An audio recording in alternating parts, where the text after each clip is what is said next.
Sayap-sayap yang terkembang. Karya Singgi Hadi Mintarja. Jilid 61. Baru beberapa saat kemudian, maka terdengar suara bende yang bergaung berkepanjangan. Satu pertanda bahwa upacara akan segera dimulai. Yang mula-mula memasuki alun-alun adalah sepasukan prajurit berkuda. Kemudian disusul oleh barisan dari beberapa kesatuan yang berbeda. Bahkan kemudian disusul oleh barisan prajurit dari kesatuan-kesatuan yang datang dari luar Madiun. Beberapa saat kemudian, pasukan-pasukan itu berdiri rampak menghadap ke panggungan menunggu upacara yang akan segera dimulai. Sejenak kemudian terdengar bunyi gamelan yang mengumandang menggetarkan udara di atas alun-alun Madiun. Bahkan suaranya bergema menyusuri hijaunya daun pohon beringin yang rimbun yang ditanam di seputar alun-alun. Sedangkan dua batang ditanam di tengah-tengahnya. Panembahan Mas sendiri telah hadir untuk membuka upacara tahunan untuk menilai perkembangan kemampuan dan keterampilan prajurit Madiun. Kasada dan Risang memperhatikan upacara itu dengan seksama. Mereka dapat melihat langsung betapa besarnya wibawa Panembahan Mas atas rakyatnya. Kecuali memperhatikan Panembahan Mas, maka Kasada juga memperhatikan orang-orang yang berada di sekitarnya. Mereka tengah memperhatikan apa yang terjadi di panggungan di saat-saat dilakukan upacara pembukaan. Dalam keheningan sikap itu, Kasada melihat dua orang yang bergeser dari tempatnya. Mereka saling memberikan isyarat yang satu kepada yang lain. Orang-orang di sekitarnya memang tidak memperhatikan mereka. Mereka benar-benar sedang dicengkam oleh upacara yang sedang berlangsung. Namun karena Kasada tidak tenggelam dalam upacara itu sebagaimana Risang, maka mereka melihat sikap yang memang menarik perhatian itu. Begitu orang itu bergeser menjauh, maka Kasada pun berdesis, "Orang-orang dungu. Aku mencurigai mereka. Seandainya aku prajurit Madiun atau petugas Sandi Madiun dalam tugas mengawasi para penonton yang ada di alun-alun, kedua orang itu pasti aku tangkap." Risang tidak segera menyahut, ia masih memperhatikan orang-orang di sekitarnya. Namun agaknya mereka benar-benar terpukau oleh acara demi acara yang sedang berlangsung. Sementara itu Panembahan Mas telah menyatakan bahwa pertandingan keterampilan itu dengan resmi sudah dinyatakan dimulai. Penonton pun segera menjadi riuh. Mereka mulai berdesakan untuk mendapat tempat yang terbaik. Namun suasana kembali menjadi hening. Orang-orang yang berada di alun-alun itu seakan-akan menjadi terbius. Sejenak kemudian gamelan telah ditabuh kembali. Kasada dan Risang memang bertanya-tanya, siapa lagi yang akan datang? Jika Panembahan Mas, seorang pemimpin tertinggi sudah berada di panggungan, maka tentu tidak ada orang yang lebih menarik perhatian daripadanya.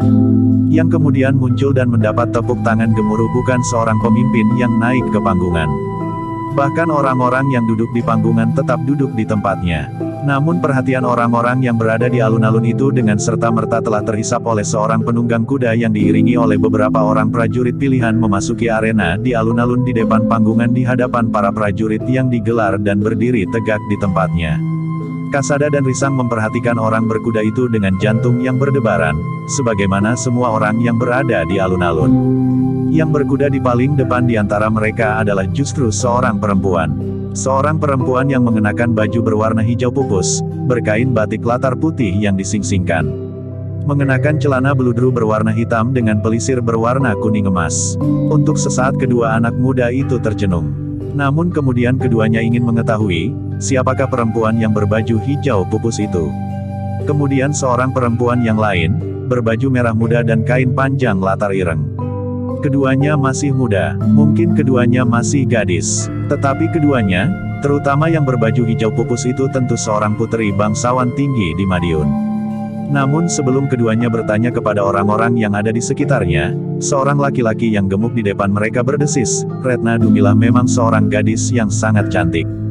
"Memang cantik, tetapi lebih dari itu, ia juga seorang prajurit Linui," jawab seorang kawannya. Seorang yang bertubuh tinggi kekurus-kurusan. Retna Dumilah, Kasada dan Risang mengulang di dalam hati. Kedua orang yang berada di depannya itu pun berbicara terus tentang kedua orang gadis menunggang kuda itu. Ternyata seorang adalah Retna Dumilah, putri Panembahan Mas dari Madiun, sedangkan yang seorang, yang mengiringi adalah Warasuweni, anak tumenggung kuda Larapan. Keduanya secara resmi bukan termasuk salah seorang dari panglima atau senapati perang dari Madiun. Namun keduanya mendapat kehormatan yang besar di dalam lingkungan keprajuritan Madiun. Bukan saja karena Retna Dumilah adalah anak perempuan Panembahan Mas, tetapi Retna Dumilah adalah seorang gadis yang memiliki ilmu yang tinggi. Demikianlah, Maka kedua orang gadis itu diiringi oleh beberapa orang prajurit melintas di hadapan pasukan yang berdiri tegak memberikan penghormatan kepada mereka. Baru kemudian keduanya menuju ke panggungan. Retna Dumilah dan Warasuweni itu pun kemudian turun dari kuda mereka, menyerahkan kuda mereka kepada para prajurit dan kemudian keduanya naik ke panggungan pula. Sejenak alun-alun itu bagaikan dicengkam oleh keheningan. Semua mata tertuju kepada gadis yang memakai baju hijau pupus dan merah muda itu. Namun, demikian keduanya duduk di belakang Panembahan Mas, maka suara gamelan menjadi semakin perlahan. Tetapi tiba-tiba menghentak sedikit. Lalu terdengarlah suara gong yang menggelegar menutup suara bunyi gamelan itu. Namun sebelum keduanya bertanya kepada orang-orang yang ada di sekitarnya, seorang laki-laki yang gemuk di depan mereka berdesis, "Ratna Dumilah memang seorang gadis yang sangat cantik. Tetapi lebih dari itu ia juga seorang prajurit Linui," jawab seorang kawannya. Semua mata pun seakan-akan telah tertuju kepada kedua gadis itu. Namun kemudian acara demi acara pun segera dimulai. Panembahan Mas sendiri berkenan menyaksikan penandingan yang pertama dari serangkaian pertandingan yang akan diselenggarakan kemudian. Acara yang pertama itu ternyata telah menarik banyak perhatian, sehingga banyak pula pesertanya. Pertandingan yang kemudian membuka upacara tahunan itu adalah sodoran berkuda. Karena pesertanya cukup banyak, maka sodoran itu akan memakan waktu yang lama. Pada pembukaan itu akan diselenggarakan babak pemilihan, siapakah yang patut ikut dalam pertandingan penentuan yang akan diselenggarakan pada acara terakhir dari serangkaian pertandingan-pertandingan. Dalam acara terakhir itu, Panembahan Mas juga berkenan menghadiri dan kemudian menutup seluruh rangkaian upacara tahunan. Namun seperti biasanya, maka menjelang acara penutup akan dilakukan rampogan. 3 atau 4 ekor harimau yang garang dan lapar akan dilepaskan dari kandangnya di alun-alun. Kemudian sekelompok prajurit terpilih dengan bersenjata tombak akan mengepung dan berusaha membunuh harimau-harimau itu. Demikianlah, beberapa saat kemudian, beberapa kelompok prajurit yang semula digelar di alun-alun itu telah meninggalkan tempat mereka. Yang kemudian turun ke alun-alun adalah para prajurit berkuda yang membawa tombak di tangan. Tetapi tombak-tombak itu bukan tombak yang sebenarnya. Tidak ada mata tombak yang tajam. Bahkan ujung tombak yang dipergunakan untuk sodoran itu telah dibungkus dengan semacam kain yang di dalamnya telah diberi segenggam kapuk randu, sehingga jika ujung tombak itu mengenai tubuh, tidak menjadi sangat berbahaya. Demikianlah, maka beberapa orang prajurit yang bertugas menyelenggarakan pertandingan itu sudah bersiap. 2 orang prajurit berkuda masuk ke dalam arena. Mereka akan menunjukkan keterampilan mereka berkuda dan bermain dengan tombak sehingga mampu menjatuhkan lawannya. Dalam pertandingan pendahuluan itu, maka terdapat 3 arena sodoran di alun-alun itu. Arena yang dilingkari dengan tali ijuk yang kuat, yang terikat pada patok-patok bambu yang kuat pula. Ketika kemudian bende terdengar bergaung, maka sodoran itu pun segera dimulai. 3 pasang prajurit berkuda telah berhadapan di arena. Demikian aba-aba terdengar, maka kuda-kuda itu pun mulai bergerak dengan cepat. Para prajurit yang ada di punggung kuda itu dengan tangkas mempermainkan tombak tumpul mereka dengan satu tangan, sementara tangan yang lain memegang kendali untuk mengemudikan kuda-kuda mereka. Risang dan Kasada berdiri di dekat salah satu dari ketiga arena itu. Dengan cermat mereka memperhatikan pertandingan ketangkasan itu. Kasada sebagai prajurit Pajang tanpa disadarinya telah memperbandingkan ketangkasan prajurit Madiun itu dengan kemampuan rata-rata prajurit Pajang. Setelah pertandingan sodoran itu berlangsung beberapa lama, maka Kasada pun berbisik di telinga Risang, "Bukankah kemampuan para prajurit di sini tidak terpaut dengan kemampuan para prajurit Pajang?" Risang mengangguk kecil. Katanya, "Iya, aku juga berharap bahwa para pengawal di Tanah Perdikan juga tidak terlalu jauh ketinggalan." "Tentu tidak, aku pernah bertempur bersama para pengawal Tanah Perdikan. Bahkan aku juga pernah bertempur melawan para pengawal Tanah Perdikanmu." Risang tertawa tertahan. Sementara itu, sodoran pun berlangsung semakin ramai. Beberapa orang mulai berteriak-teriak mendorong dan membesarkan hati prajurit-prajurit yang dianggapnya paling pantas untuk menang. Apalagi mereka yang sudah kenal dan bahkan salah seorang yang masih tersangkut pada alur keluarga. Panas matahari semakin menyengat. Ujung-ujung tombak tumpul itu pun mulai menyengat tubuh prajurit-prajurit berkuda itu. Arena itu menjadi semakin riuh dan teriakan pun meledak ketika salah seorang dari ketiga pasangan sodoran itu terlempar dan jatuh dari punggung kudanya. Dengan demikian, maka pertandingan yang sepasang itu pun selesai. Orang yang tetap duduk di punggung kudanya itulah yang menang, ia akan mendapat kesempatan untuk bertanding dalam putaran berikutnya. Beberapa saat kemudian, maka muncullah pasangan berikutnya. Dua orang prajurit yang kedua-duanya bukan prajurit Madiun yang ikut dalam pertandingan itu. Kasada dan Risang masih sempat menyaksikan pertandingan itu. Namun tataran kemampuannya tidak terpaut dengan para prajurit Madiun yang bertanding sebelumnya. Demikian pula pasangan-pasangan yang lain di ketiga arena itu. Bahkan kemudian setelah pasangan-pasangan itu berganti, Kasada dan Risang masih menyaksikan beberapa putaran dan bahkan berpindah-pindah dari satu arena ke arena yang lain. Namun kemudian Risang pun berkata, marilah kita berteduh sejenak di bawah pohon beringin. Jika mungkin kita temui Paman Sambi Wulung dan Paman Jati Wulung. Apa yang telah mereka lihat di alun-alun ini? Ternyata Kasada sependapat, ia mulai jemu menyaksikan pertandingan dalam irama yang sama. Kecuali kejemuan itu, panas matahari serta saling berdesakan di antara para penonton telah menjemukannya pula. Demikianlah mereka berdua telah menyusup di antara para penonton untuk menepi. Mereka pun kemudian berjalan menyusuri bayang-bayang pohon beringin di seputar alun-alun untuk mencari Sambi Wulung dan Jati Wulung yang menurut dugaan mereka juga tidak akan menonton sodoran itu tanpa berpindah-pindah tempat.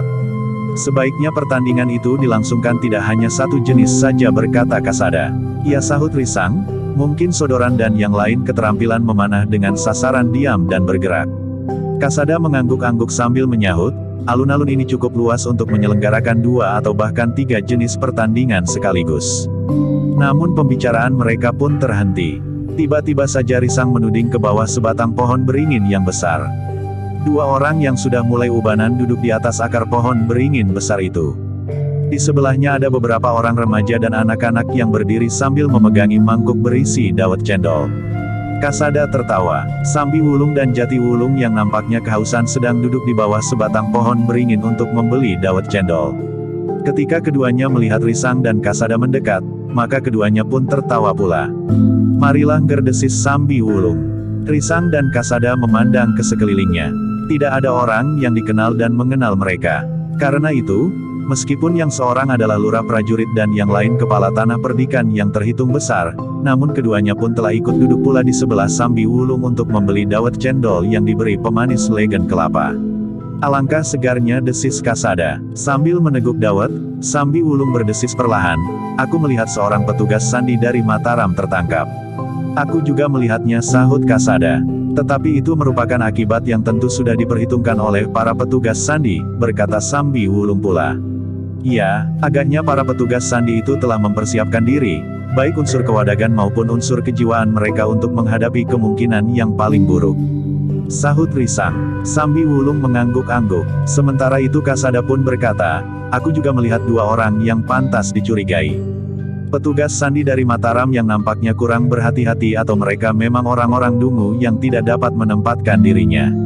Apakah keduanya juga ditangkap? Bertanya Jati Wulung. Tidak. Keduanya tidak ditangkap. Nampaknya para petugas sandi Madiun juga tidak berpandangan tajam.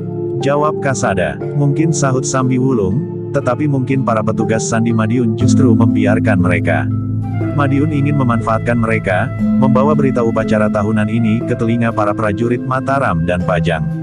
Permainan yang diselenggarakan besar-besaran kali ini juga merupakan pameran kekuatan agar Mataram mempertimbangkan kembali langkah-langkah yang telah dipersiapkan.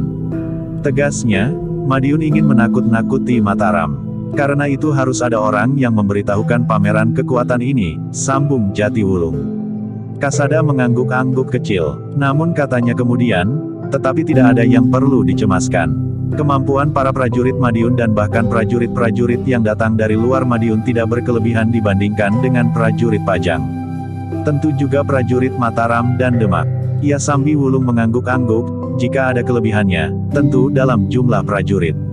Tetapi masih dapat dipertanyakan, apakah jumlah yang demikian banyaknya itu benar-benar terdiri dari prajurit yang sebenarnya. Mataram, Pajang dan Demak tentu juga dapat mengumpulkan semua orang laki-laki dalam batasan umur tertentu untuk ikut pergi ke medan perang di samping prajurit-prajurit yang sebenarnya. Bukankah cara itu wajar dan sering dilakukan? Berkata Kasada kemudian. Yang lain pun mengangguk-angguk. Namun pembicaraan mereka pun terputus. Terdengar isyarat dari panggung kehormatan. Agaknya Panembahan Mas akan meninggalkan alun-alun. Setelah membayar harga dawet cendol yang mereka minum, Keempat orang itu pun bangkit berdiri dan kembali memasuki kerumunan orang-orang yang sedang memperhatikan panggung kehormatan itu. Sebenarnya lah Panembahan Mas telah bangkit berdiri diikuti oleh para pemimpin Madiun yang lain. Tetapi ketika Panembahan melangkah menuju ke tangga panggungan, maka para pemimpin itu pun menyibak. Yang berjalan di belakang Panembahan kemudian adalah dua orang putri yang justru menjadi pusat perhatian orang-orang yang sedang memperhatikan panggung kehormatan itu. Beberapa saat kemudian, mereka telah menuruni tangga yang tidak begitu tinggi. Kemudian beberapa orang prajurit menuntun kuda mereka. Demikianlah, sebuah iring-iringan kecil telah meninggalkan alun-alun Madiun. Sekelompok prajurit pengawal terpilih telah mengawal Panembahan serta kedua orang putri itu memasuki istana. Sepeninggal Panembahan dan para pemimpin yang semula berada di panggung kehormatan itu, maka pertandingan pun dilanjutkan. Ternyata perhatian para penonton tidak menjadi susut. Sekali-sekali terdengar mereka berteriak-teriak. Tetapi kadang-kadang terdengar suara tertawa menghentak jika terjadi sesuatu yang lucu di arena. Seorang prajurit yang baru saja mulai, ternyata telah dilemparkan justru oleh kudanya yang terkejut tersentuh ujung sodor lawannya. Namun Risang, Kasada, Sambi Wulung dan Jati Wulung tidak tertarik lagi melihat pertandingan itu. Mereka lebih banyak berada di pinggir alun-alun. Namun kemudian Risang dan Kasada bahkan telah sepakat untuk meninggalkan alun-alun. Kemana? Bertanya Sambi Wulung ketika Risang memberitahukan niatnya itu. Melihat-lihat saja, jawab Risang. Tetapi berhati-hatilah, para prajurit dan petugas Sandi Madiun tentu lebih banyak mengamati keadaan di luar alun-alun ini. Pesan Sambi Wulung. Risang tersenyum sambil mengangguk, kami akan berhati-hati paman. Baiklah. Kami akan mencari Kiresa yang tentu ada di alun-alun ini juga bersama kedua anaknya. Berkata Sambi Wulung. Demikianlah, maka Risang dan Kasada pun telah meninggalkan alun-alun yang dipenuhi oleh orang-orang Madiun yang bukan saja berasal dari kota itu. Tetapi demikian keduanya keluar dari alun-alun, maka mereka segera merasa betapa para prajurit dan para petugas Sandi mengawasi keadaan dengan teliti. Sebagai seorang prajurit Kasada mengetahui bahwa di antara mereka yang berjalan di jalan-jalan yang menjadi sepi itu, meskipun tidak dengan pakaian keprajuritan, namun mereka adalah prajurit dalam tugas Sandi mengamati keadaan kota. Sementara itu, Risang yang juga pernah menjadi seorang prajurit, dapat merasakan pula sebagaimana Kasada. Kita memang harus berhati-hati berkata Kasada. Risang mengangguk. Sambil melangkah terus ia berkata, beberapa pasang mata nampaknya sedang mengawasi kita. Kasada tidak menjawab. Mereka berusaha untuk tidak menunjukkan kesan apapun juga. Di luar sadar maka mereka berdua telah menuju ke pasar Madiun. Seperti juga jalan-jalan yang sepi, maka pasar pun tidak begitu ramai seperti biasanya. Nampaknya semua orang tertarik untuk pergi ke alun-alun. Bahkan juga perempuan dan anak-anak. Meskipun demikian, masih juga ada beberapa kelompok orang yang berjual beli di pasar. Di pasar, Risang dan Kasada merasa dapat melepaskan diri dari pengamatan. Mereka sempat menunggui seorang pandai besi yang sibuk menyelesaikan sebuah kejen bajak yang dipesan oleh seorang petani yang nampaknya sangat memerlukannya. Aku harus segera menyelesaikan kerja di sawah berkata orang itu, sudah sebagian tanah dibajak. Namun kejen bajakku tiba-tiba patah. Sementara itu, sawah tetangga sudah selesai dikerjakan dan siap ditanami. Jika besok sehari aku membajak menyelesaikan sisa pekerjaanku, maka besok lusa aku masih harus meratakan tanah itu dengan garu. Pandai besi yang sedang menyelesaikan kerjanya itu menyahut, karena kau tergesa-gesa ingin menyelesaikan kerjamu, aku terpaksa tidak dapat nonton pembukaan upacara tahunan di alun-alun. Bukankah besok, lusa dan hari berikutnya masih ada? Jawab petani itu. Tetapi upacara pembukaan itu hanya berlangsung hari ini, jawab pandai besi itu.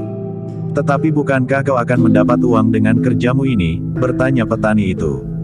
Besok, lusa, hari-hari berikutnya, masih ada kesempatan untuk mencari uang.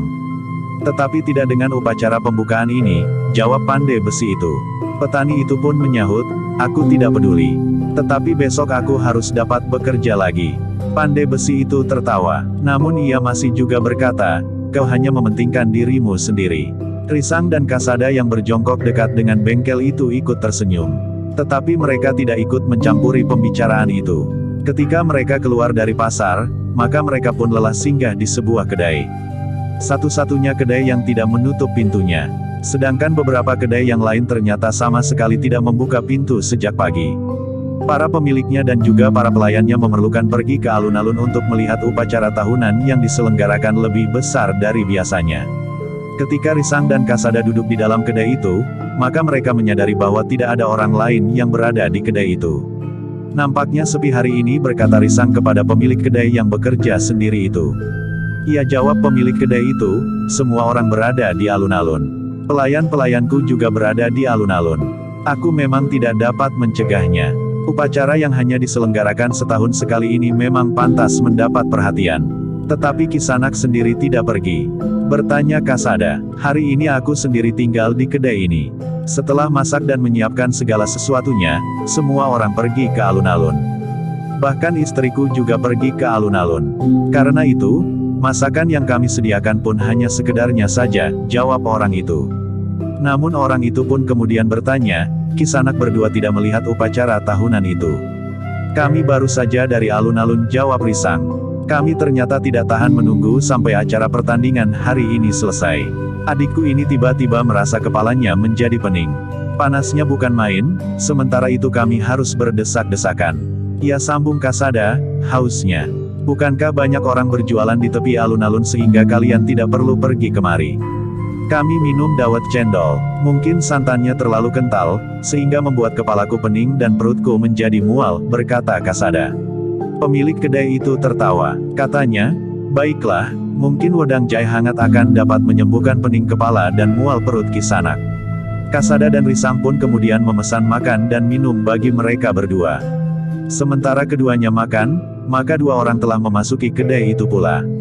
Dua orang yang tertegun sejenak di depan pintu kedai. Namun kemudian keduanya melangkah masuk dan duduk di sudut kedai itu. Risang dan Kasadia memandang kedua orang itu dengan kening yang berkerut. Keduanya sekali-sekali telah berpaling dan memandangi Risang dan Kasada itu pula. Tetapi Risang dan Kasada kemudian tidak menghiraukan keduanya. Mereka sibuk dengan makan dan minuman mereka masing-masing. Namun Risang dan Kasada menjadi tertarik kepada mereka, ketika pemilik kedai itu mendekati mereka. Mereka berbicara perlahan-lahan. Nampaknya yang mereka bicarakan itu mengandung rahasia. Risang pun kemudian berdesis, apakah mereka mencurigai kita karena mereka mengenali kita dari penampilan kita, bahwa kita bukan orang Madiun? Kasada mengangguk kecil, katanya mungkin. Tetapi baiklah, kita menunggu perkembangan sikap mereka. Risang tidak berbicara lebih jauh, ia kembali menyuapi mulutnya dan meneguk minuman hangatnya. Namun keduanya terkejut lagi. Tiba-tiba ketika orang itu menjadi gelisah. Pemilik kedai itu berdesis, namun sempat didengar oleh Risang dan Kasada, prajurit yang sedang meronda. Cepat, pergi ke dapur. Kedua orang itu pun kemudian telah bergegas masuk ke dapur. Sementara itu pemilik kedai itu dengan tenang kembali ke tempatnya menyiapkan pesanan para pembelinya. 4 orang prajurit peronda memang lewat di muka kedai itu. Namun ternyata mereka berhenti di muka kedai itu.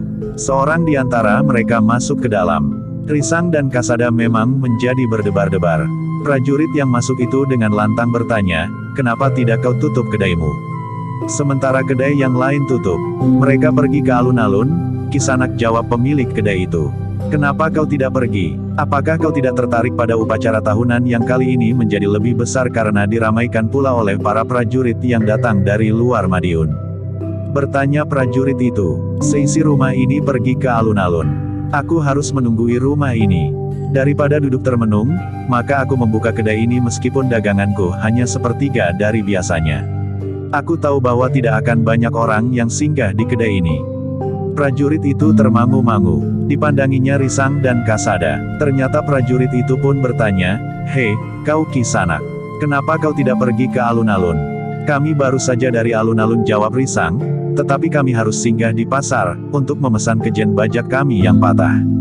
Sementara kami menyerahkan pekerjaan itu kepada pandai besi yang kebetulan tidak menutup bengkelnya, kami singgah di sini. Minuman hangat ini membuat kepalaku yang pening menjadi sedikit ringan.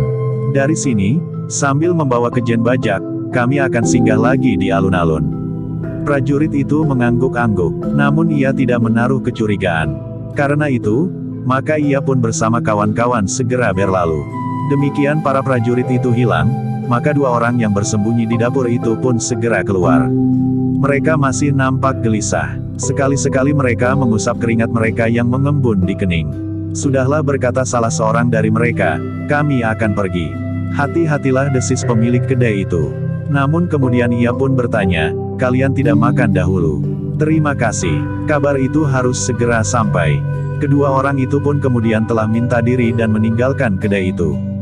Ternyata kedua orang yang keluar lebih dahulu dari kedai itu masih dapat mereka lihat.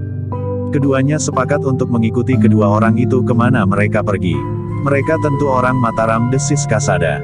Risang mengangguk sambil berdesis, kita lihat, apa yang akan mereka lakukan. Dengan demikian, maka Risang dan Kasada pun telah mengikuti kedua orang yang diduganya adalah petugas sandi dari Mataram itu. Namun Kasada kemudian juga berdesis, jika mereka bukan petugas sandi dari Mataram, maka keduanya tentu bukan prajurit Madiun. Risang mengangguk pula, katanya, iya, memang ada beberapa kemungkinan. Namun yang pasti, pemilik kedai itu tentu termasuk kelompok dari kedua orang itu. Kasada tidak menjawab. Kedua orang itu ternyata menuju ke pintu gerbang kota. Beberapa orang petugas berdiri di sebelah pintu gerbang. Tetapi mereka tidak menghentikan dan bertanya kepada setiap orang yang lewat. Risang dan Kasada pun mengikuti kedua orang yang keluar dari kota itu. Mereka berjalan menyusuri jalan padukuhan. Namun kemudian mereka turun ke sebuah bulak yang agak panjang. Kita harus lebih berhati-hati. Mereka tahu bahwa kita mengikuti mereka. Mereka sengaja mencari tempat untuk berbicara langsung dengan kita, berkata Kasada. Risang mengangguk-angguk. Namun mereka berdua berjalan terus mengikuti kedua orang itu. Seperti yang diperhitungkan oleh Kasada dan Risang, maka kedua orang itu memang berhenti di tengah-tengah bulak sepi. Agaknya para petani pun lebih senang pergi ke alun-alun daripada berjemur di terik matahari di sawah. Risang dan Kasada memang menjadi berdebar-debar. Tetapi mereka berjalan terus, mereka sengaja menunggu kita, desis Risang. Jika benar mereka orang-orang Mataram, maka yang mereka lakukan tentu tidak akan tanggung-tanggung. Mereka tidak akan membiarkan seseorang dapat mengenali jejak mereka. Apalagi jika mereka masih tetap bertugas di Madiun, sahut Kasada. Risang mengangguk-angguk. Karena itu, maka mereka pun menjadi sangat berhati-hati. Ketika Risang dan Kasada lewat di depan kedua orang itu, maka salah seorang dari mereka pun telah menegur, anak-anak muda. Kenapa kalian mengikuti kami? Risang dan Kasada berhenti. Dengan nada tinggi Risang bertanya, siapa yang mengikuti Kisanak berdua?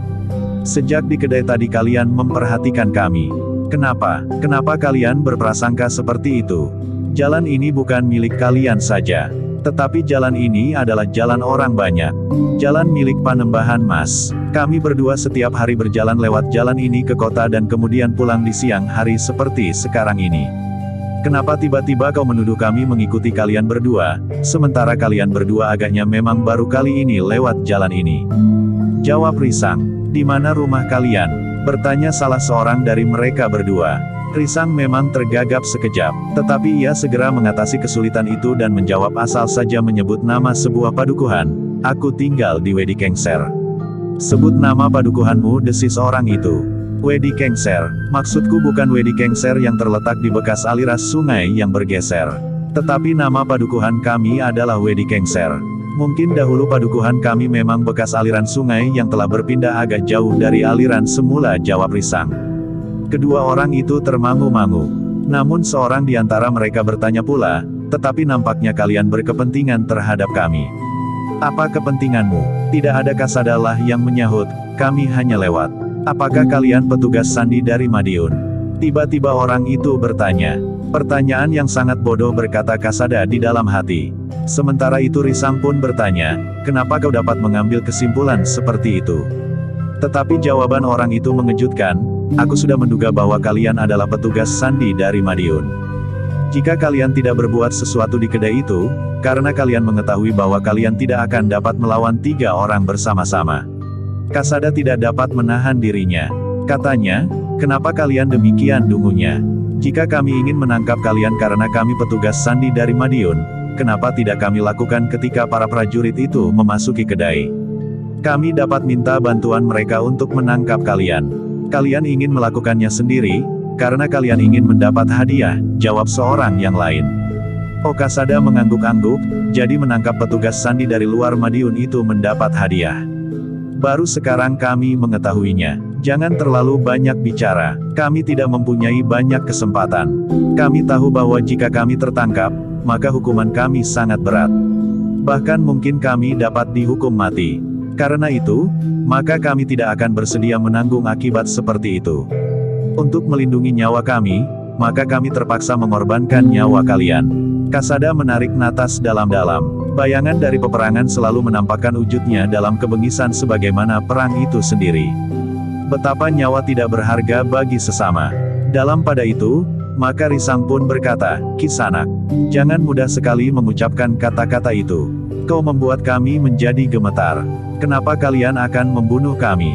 Sementara itu, kami tidak mengerti apa-apa tentang tugas-tugas sandi. Cukup, kau tidak usah terlalu banyak bicara. Kita mempunyai kesempatan yang sama. Jumlah kita pun sama banyaknya. Kami berdua atau kalian berdualah yang akan mati," jawab salah seorang dari mereka. "Kalian ternyata terlalu garang," berkata Risang. "Jika kalian biarkan kami lewat, maka kami tidak akan mengetahui bahwa kalian adalah petugas sandi dari manapun juga. Tetapi justru sikap kalian memberitahukan kepada kami bahwa kalian adalah petugas sandi dari Mataram atau Pajang atau Demak. Jangan membual. Kami sadari kesalahan kami ketika kami menyembunyikan diri di kedai itu karena kami tidak memperhitungkan kalian berdua. Adalah kebetulan bagi kami, bahwa kalian telah mengikuti kami dan berusaha menangkap kami tanpa minta bantuan para prajurit itu.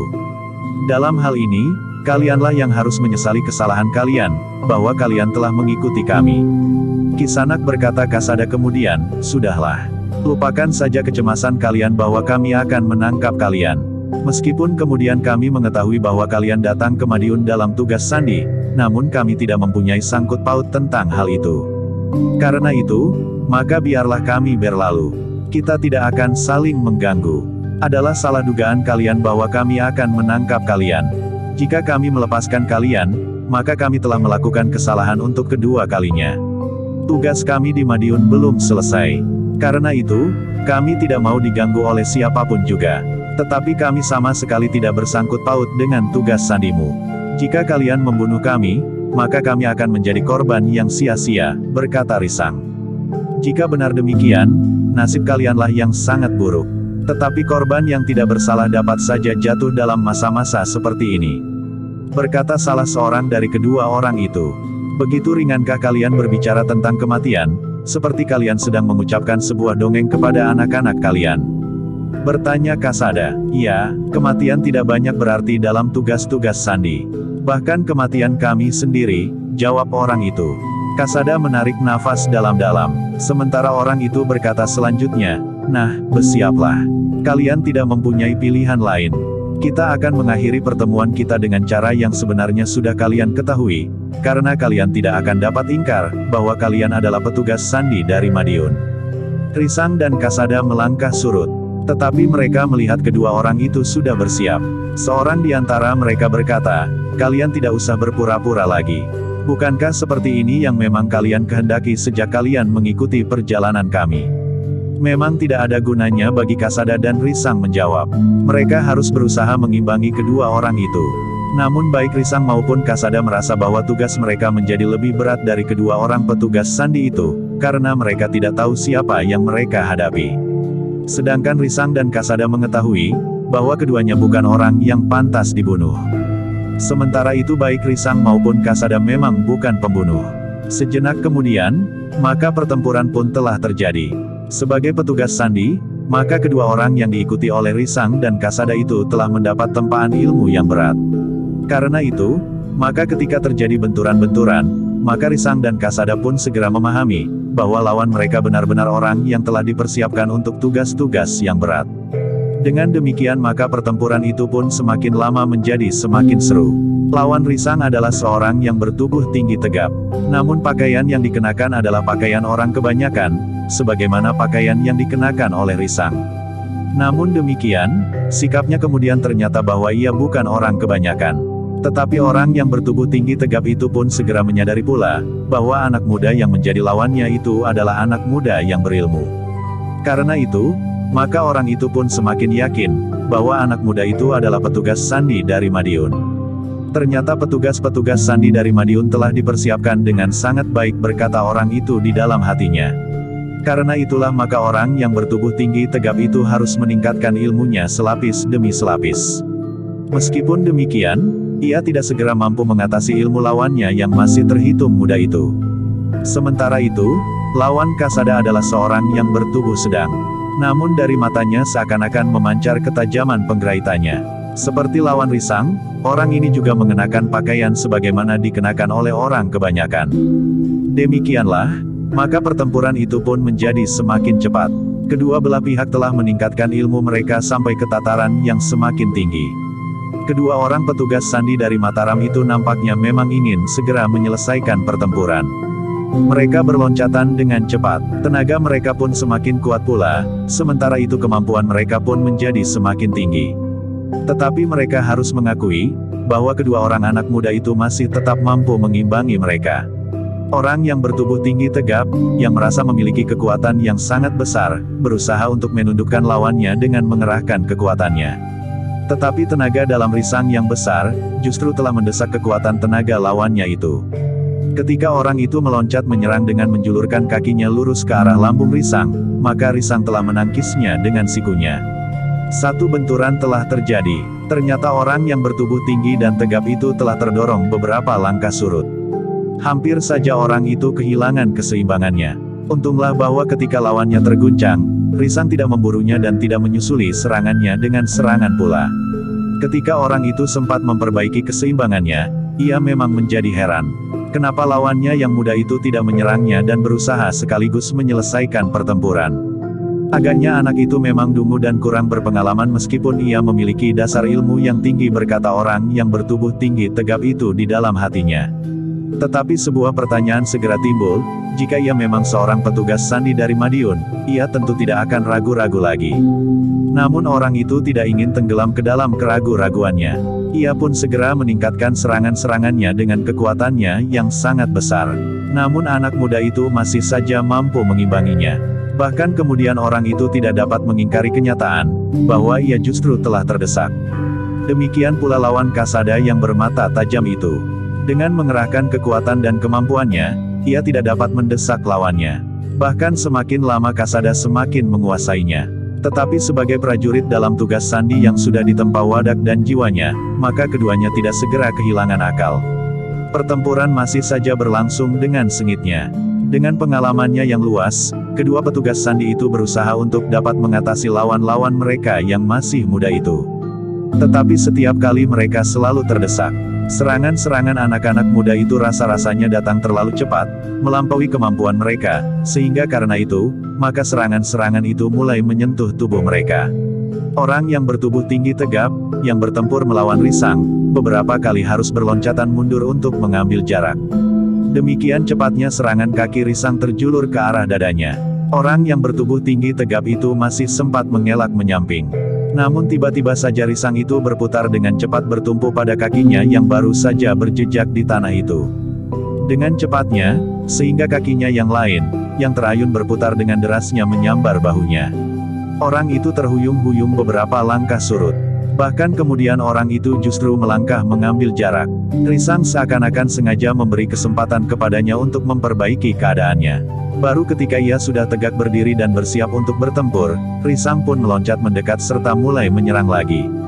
Betapapun orang itu terdesak, tetapi keheranannya atas sikap lawannya, juga semakin bergejolak di dalam hatinya. Dengan bersungguh-sungguh ia sudah berusaha untuk menghabisi lawannya itu, tetapi lawannya masih saja seolah-olah sedang melakukan latihan di dalam sanggar. Namun orang yang bertubuh tinggi tegap itu menggeram di dalam hatinya, ia tentu dengan sengaja menghinaku, ia harus menebus kesombongannya dengan penyesalan yang tidak berkeputusan. Karena itulah, maka orang yang bertubuh tinggi tegap itu telah menghentakkan kemampuannya sampai tataran yang tertinggi. Tetapi lawannya adalah anak muda yang memang perkasa. Kepala tanah perdikan semboyan itu telah membekali dirinya dengan ilmu Jangat Kinatelon.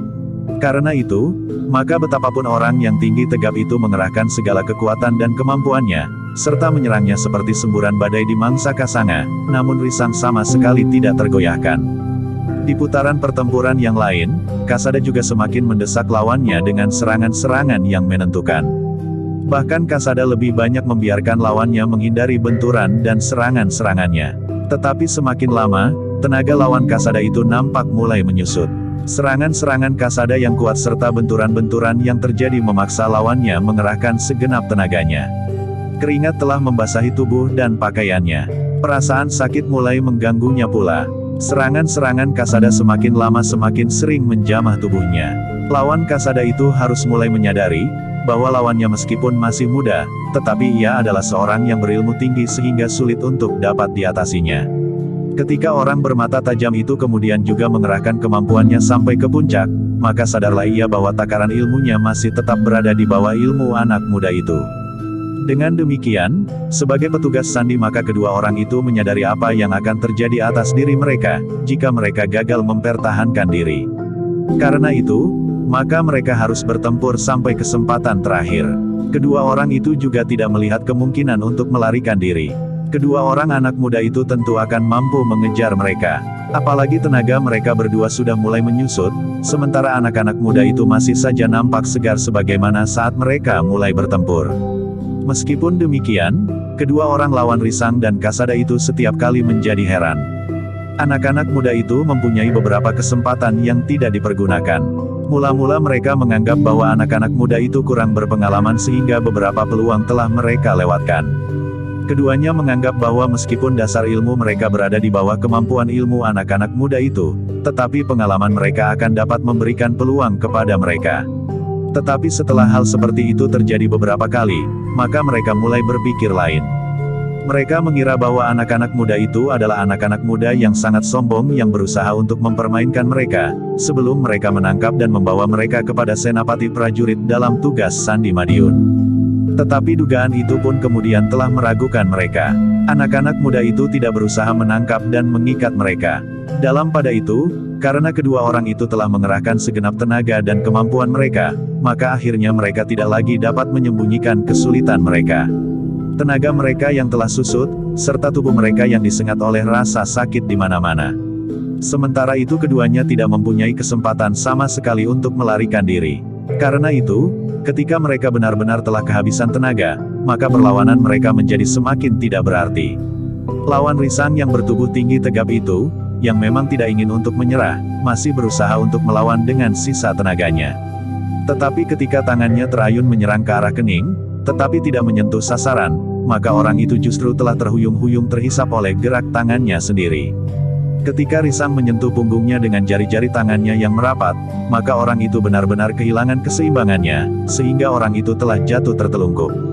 Ketika ia berusaha untuk bangkit, maka kaki Risang tiba-tiba saja menginjak punggungnya.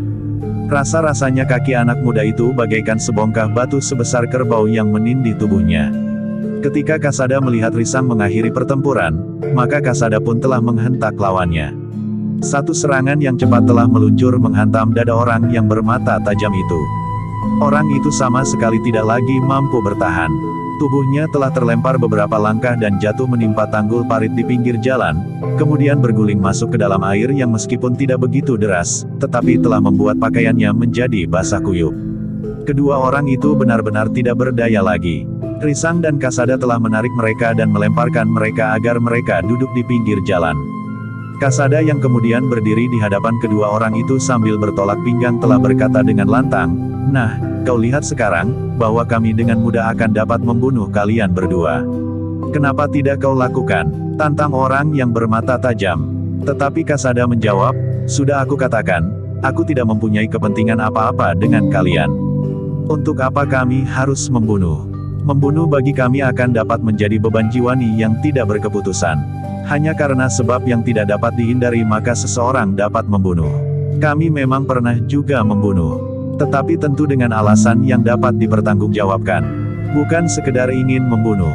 Kedua orang itu termangu-mangu. Tetapi keduanya tidak ada yang menjawab. "Baiklah," berkata Kasada kemudian, "pergilah kemana kalian inginkan. Aku tidak akan mencampuri persoalanmu dengan Madiun. Tetapi katakan, apakah kalian dikirim oleh Mataram, Demak atau Pajang?" Pertanyaan itu begitu tiba-tiba. Sementara mereka baru merenungkan sikap kedua orang anak muda itu. Meskipun keduanya terancam kematian, tetapi mereka tidak juga berbuat lebih jauh. Karena itu, hampir di luar sadar, maka seorang di antara mereka menjawab dengan singkat, "Pajang." Pajang. Kasada mengulang dengan tekanan khusus. Ia memang sedikit terkejut mendengar jawaban itu. Namun Kasada pun kemudian menarik napas dalam-dalam. Ia memang tidak dapat mengenal semua prajurit Pajang.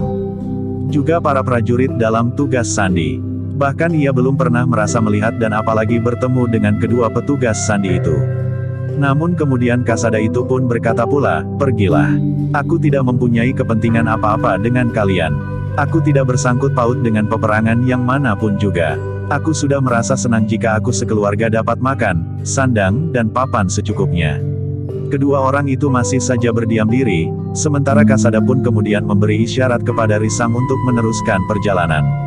Namun sebelum beranjak, Risang berkata, "Mungkin kita akan bertemu lagi dimanapun. Tetapi kita tidak akan saling mengenal lagi. Tetapi jangan mencoba mengancam kami lagi. Apalagi berusaha membunuh kami, karena dalam suasana yang berbeda, sikap kami dapat juga berbeda." Bahkan Kasada sempat menyambung, "Misalnya, jika kami sedang bingung diburu oleh orang-orang yang menagih hutang kami." Risang sempat pula tersenyum. Namun kemudian, keduanya telah meninggalkan kedua orang yang masih terduduk di pinggir jalan itu. Untuk beberapa saat lamanya keduanya tetap duduk mematung memandangi kedua orang anak muda yang berjalan menjauh itu.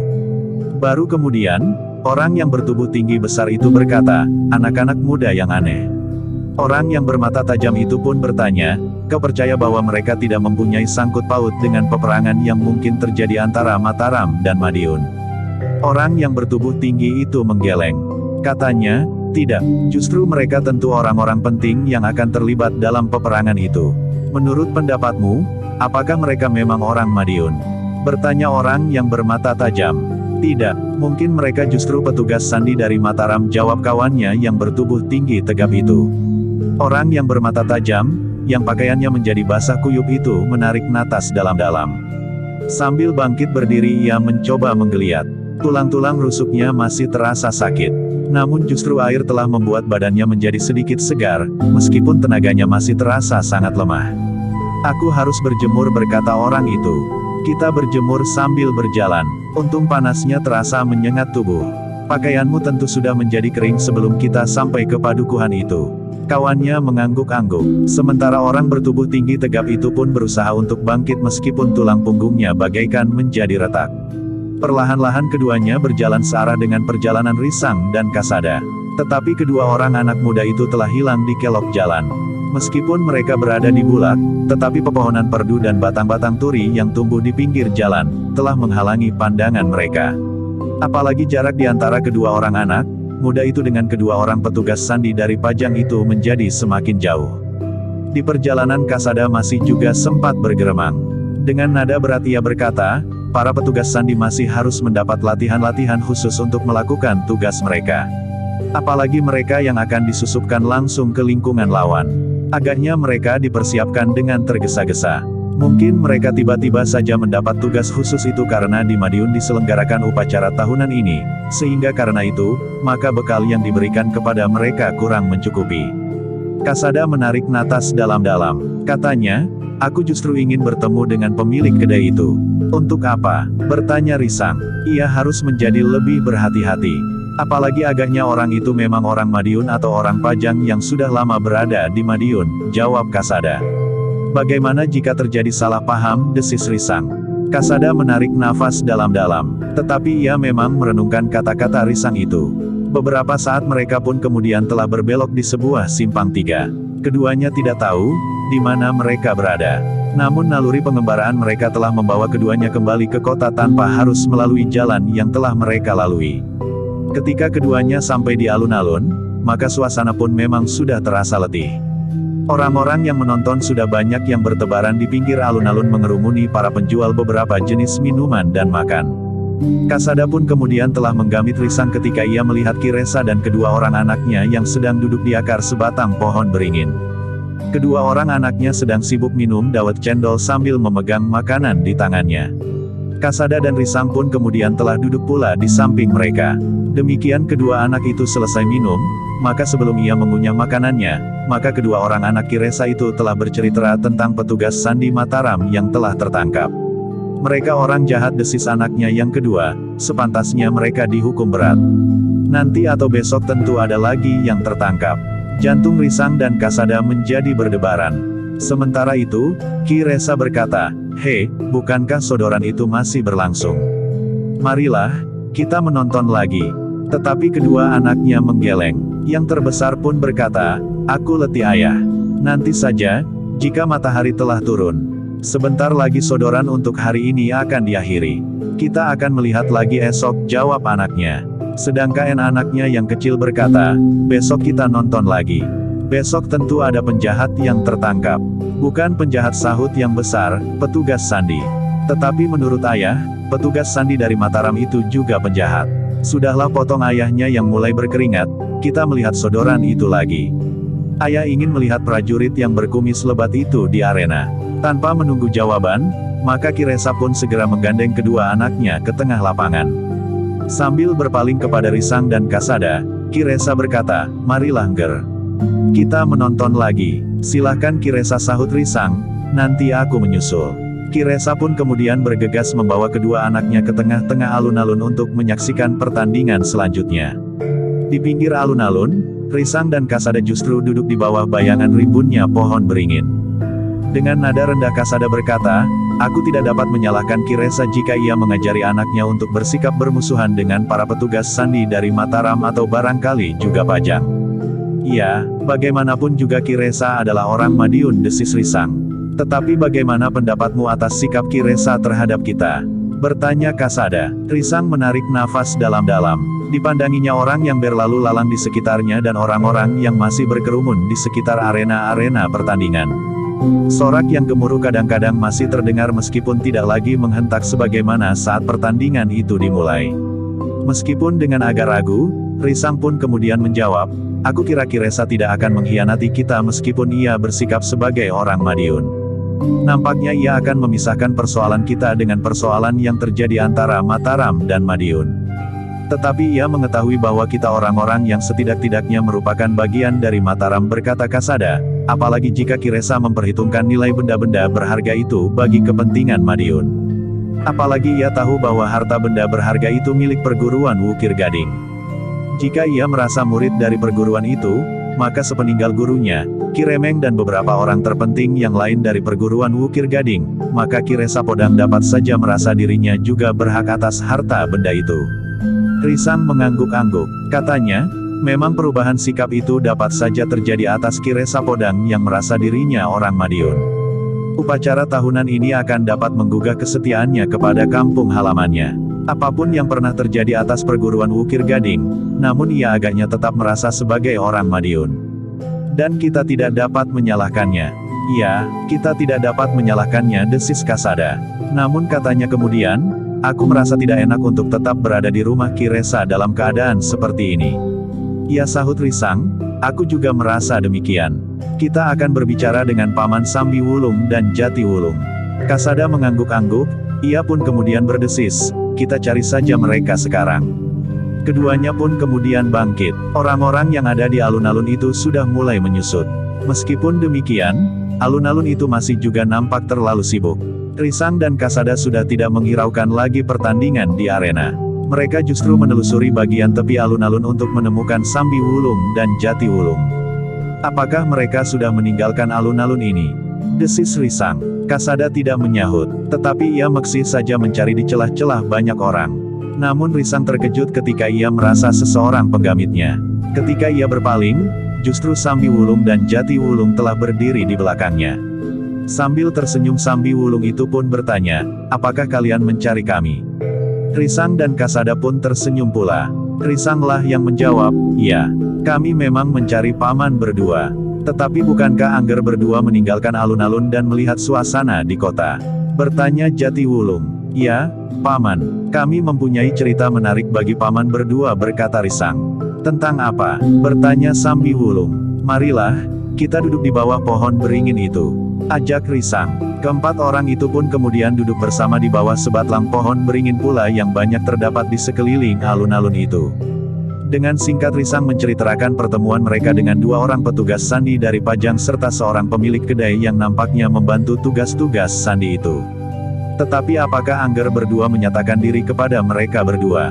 bertanya Sambi Wulung. "Tidak paman," jawab Kasada, "mereka tetap tidak mengetahui tentang diri kami berdua." Sambi Wulung dan Jati Wulung mengangguk-angguk. Namun dalam pada itu, Risang pun telah menceritakan pula pernyataan anak-anak Ki Resa Podang, yang tentu tidak akan lepas dari sikap batin ayahnya. Sambi Wulung dan Jati Wulung termangu-mangu sejenak. Namun seperti Risang dan Kasada, maka Sambi Wulung pun berkata, kami dapat mengerti sikap itu, Ger. Ya, Paman. Tetapi kemudian apa yang sebaiknya kita lakukan sekarang? Apakah kita masih akan tetap tinggal di rumah Ki Resa Podang? Upacara tahunan ini agaknya memang mampu membangkitkan gelora jiwa orang-orang Madiun untuk semakin mencintai kampung halamannya. Apakah dengan demikian, kita tidak akan terancam bahaya? Mungkin Ki Resa Podang sama sekali tidak menghiraukan lagi harta benda yang bernilai sangat tinggi itu.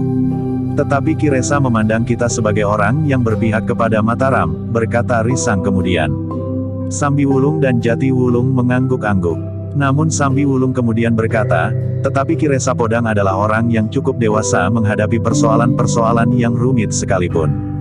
Sebaiknya kita berbicara berterus terang, bagaimana sikapnya terhadap kita. Risang termangu-mangu sejenak, namun kemudian ia pun mengangguk sambil menyahut, baiklah. Sore nanti kita berbicara dengan terbuka. Kasada pun kemudian berkata pula, iya, sebaiknya kita berbicara berterus terang. Sementara itu, matahari pun menjadi semakin rendah. Sejenak kemudian, maka pertandingan di hari pertama itu pun segera diakhiri. Namun masih ada beberapa macam pertandingan yang akan diselenggarakan si hari-hari berikutnya. Beberapa saat kemudian arus penonton yang keluar dari alun-alun itu bagaikan arus bendungan yang pecah. Lewat beberapa pintu gerbang dan menghadap beberapa arah, maka orang yang berada di alun-alun itu menjadi semakin susut sehingga akhirnya alun-alun itu pun menjadi lengang. Hanya tinggal orang-orang yang berjualan yang membenahi sisa-sisa dagangan mereka yang pada umumnya telah habis terjual. Apalagi mereka yang berjualan minuman dan makanan. Risang dan Kasada juga telah meninggalkan alun-alun. Sementara Sambi Wulung dan Jati Wulung telah memilih jalan yang lain. Sore itu, baik Risang dan Kasada, maupun Sambi Wulung dan Jati Wulung telah berada di rumah Ki Resa Podang. Bahkan mereka telah kembali lebih dahulu dari Ki Resa Podang dan kedua anaknya. Demikian Ki Resa Podang memasuki Regol, maka anak-anaknya yang lebih kecil telah berteriak-teriak, besok ganti aku yang ikut ke alun-alun. Ki Resa Podang mengelus kepala anak-anaknya sambil berkata, di alun-alun panasnya bukan main. Orang berdesak-desakan berebut tempat. Nanti jika kalian pergi, maka kalian dapat terhimpit di antara orang-orang yang besar. Tetapi ayah sudah janji, rengek salah seorang anaknya. Ki Resa tersenyum. Katanya, baiklah, besok kita pergi beramai-ramai. Tetapi apakah kau tidak akan menjadi ketakutan? Tiba-tiba anak yang kedua, yang ikut pergi ke alun-alun itu pun bertanya dengan nada tinggi. Kenapa? Adiknya bertanya. Ada penjahat di alun-alun, jawab kakaknya. Penjahat? Bertanya adiknya pula. Tetapi kakaknya yang sulung menyahut, bukan penjahat, tetapi petugas sandi dari Mataram. Oh, adiknya mengerutkan dahinya. Lebih berbahaya dari penjahat, berkata kakaknya pula. Sudahlah, Ki Resa Podang memotong, marilah kita masuk ke ruang dalam. Namun Ki Resa Podang itu sempat berpaling ke Serambi Gandok. Risang, Kasada, Sambi Wulung dan Jati Wulung duduk di amben bambu sambil menghirup udara segar. Ki Resa Podang itu berhenti sejenak. Dengan nada tinggi ia bertanya, apakah kalian sudah lama kembali? Belum, jawab Kasada, baru saja kami mencuci kaki dan tangan di Pakiwan. Ki Resa yang berdiri di tangga pendapa itu menyahut, mereka memang belum lama. Bahkan air yang aku jerang belum mendidih. Oh, Ki Resa pun kemudian berkata, silahkan beristirahat. Aku akan pergi ke Pakiwan. Silahkan, Ki Resa, berkata Sambi Wulung, hendaknya kami tidak mengganggu. Tentu tidak, jawab Ki Resa Podang yang kemudian menggandeng anak-anaknya masuk ke ruang dalam. Menjelang senja, setelah semuanya mandi serta minuman hangat telah dihidangkan, 5 orang duduk di peringkitan rumah Ki Resa Podang itu. Sambil sekali-sekali menghirup minuman hangat serta mengunyah makanan, maka mereka masih saja berbicara tentang pertandingan yang diselenggarakan di alun-alun. Namun Risang, Kasada, Sambi Wulung dan Jati Wulung merasakan bahwa sesuatu agaknya telah mengganggu perasaan Ki Resa Podang. Meskipun ia berusaha untuk bersikap wajar dan bahkan menanggapi setiap pembicaraan tentang pertandingan di alun-alun dengan lancar, namun sekali-sekali Ki Resa berusaha untuk menyembunyikan sesuatu yang mencuat ke permukaan perasaannya. Namun justru karena itu, maka Sambi Wulung menganggap bahwa saat itu adalah saat yang paling tepat untuk berbicara secara terbuka tentang kehadirannya berempat di rumah Ki Resa Podang yang berada di Madiun itu. Dengan sangat berhati-hati Sambi Wulung telah menyinggung tentang seorang petugas sandi yang tertangkap di alun-alun. Ki Resa Podang menarik nafas dalam-dalam. Sebagai seorang yang memiliki pengalaman yang panjang dalam hidupnya yang panjang pula, maka Ki Resa Podang pun segera tanggap arah pembicaraan tamu-tamunya itu. Karena itu, maka Ki Resa Podang pun berkata, "Aku mohon maaf atas sikap anak-anakku terhadap para petugas sandi dari Mataram. Aku tidak ingkar bahwa sikap mereka merupakan bayangan dari sikapku sebagai orang Madiun." Sambi Wulung mengangguk-angguk kecil sambil menjawab, "Kami dapat mengerti Ki Resa. Namun demikian, sebaiknya kami berterus terang. Meskipun selama ini kita dapat bekerja bersama dengan baik, namun dalam persoalan lain, kita tidak berdiri di satu pihak. Ki Resa adalah orang Madiun, sedangkan kami adalah orang yang berdiri di pihak Mataram." Ki Resa menarik nalas dalam-dalam. Katanya, "Aku tidak dapat ingkar bahwa persoalan ini merupakan persoalan yang sulit bagiku. Selama ini aku memberikan tempat bagi kalian karena kalian datang bersama Ki Remeng, saudara seperguruanku. Seorang yang menurut pendapatku dapat dipercaya.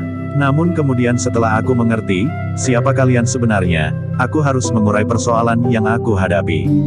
Aku mencoba untuk memisahkan kepentingan kalian datang ke Madiun dengan kedudukan kalian sebagai orang-orang yang dalam sengketa antara Madiun dan Mataram, akan berdiri di pihak Mataram. Tetapi menurut pendapatku, kalian datang ke Madiun tidak dalam rangka tugas kalian sebagai orang Mataram yang akan berperang dengan Madiun." Keempat orang yang mendengarkan keterangan Ki Resa itu mengangguk-angguk kecil. Sementara Ki Resa berkata selanjutnya, "Karena itu sikapku kepada kalian juga berbeda dengan sikapku terhadap prajurit sandi dari Mataram." Sambi Wulung yang memahami sikap Ki Resa itu berkata, "Kami mengucapkan terima kasih atas sikap Ki Resa. Namun bagaimanapun juga ada jarak di antara kami. Bukan kami tidak percaya kepada Ki Resa, tetapi justru kami berpikir tentang Ki Resa. Seandainya ada orang yang mengetahui bahwa kami yang berada di rumah Ki Resa ini adalah orang-orang Mataram atau yang berpihak kepada Mataram, maka keadaan Ki Resa akan menjadi sulit. Mungkin Ki Resa akan dapat dituduh melakukan hubungan dengan lawan atau tuduhan-tuduhan lain semacam itu." Ki Resa mengangguk-angguk, seakan-akan di luar sadarnya ia menjawab, "Kemungkinan itu memang dapat terjadi meskipun kecil sekali. Siapapun yang akan dapat mengerti bahwa kalian adalah orang-orang yang berpihak kepada Mataram. Ada beberapa orang perwira Madiun yang pernah mengenal kami Desis Risang, namun selama ini kami memang belum pernah bertemu dengan salah seorang dari mereka. Kami pun berharap jika mereka melihat kami berkeliaran di jalan-jalan kota Madiun, mereka tidak akan menyangka bahwa yang berkeliaran itu adalah kami. Karena itulah maka kami berusaha untuk tidak menarik perhatian dengan sikap dan pakaian kami." Ki Resa Podang termangu-mangu sejenak.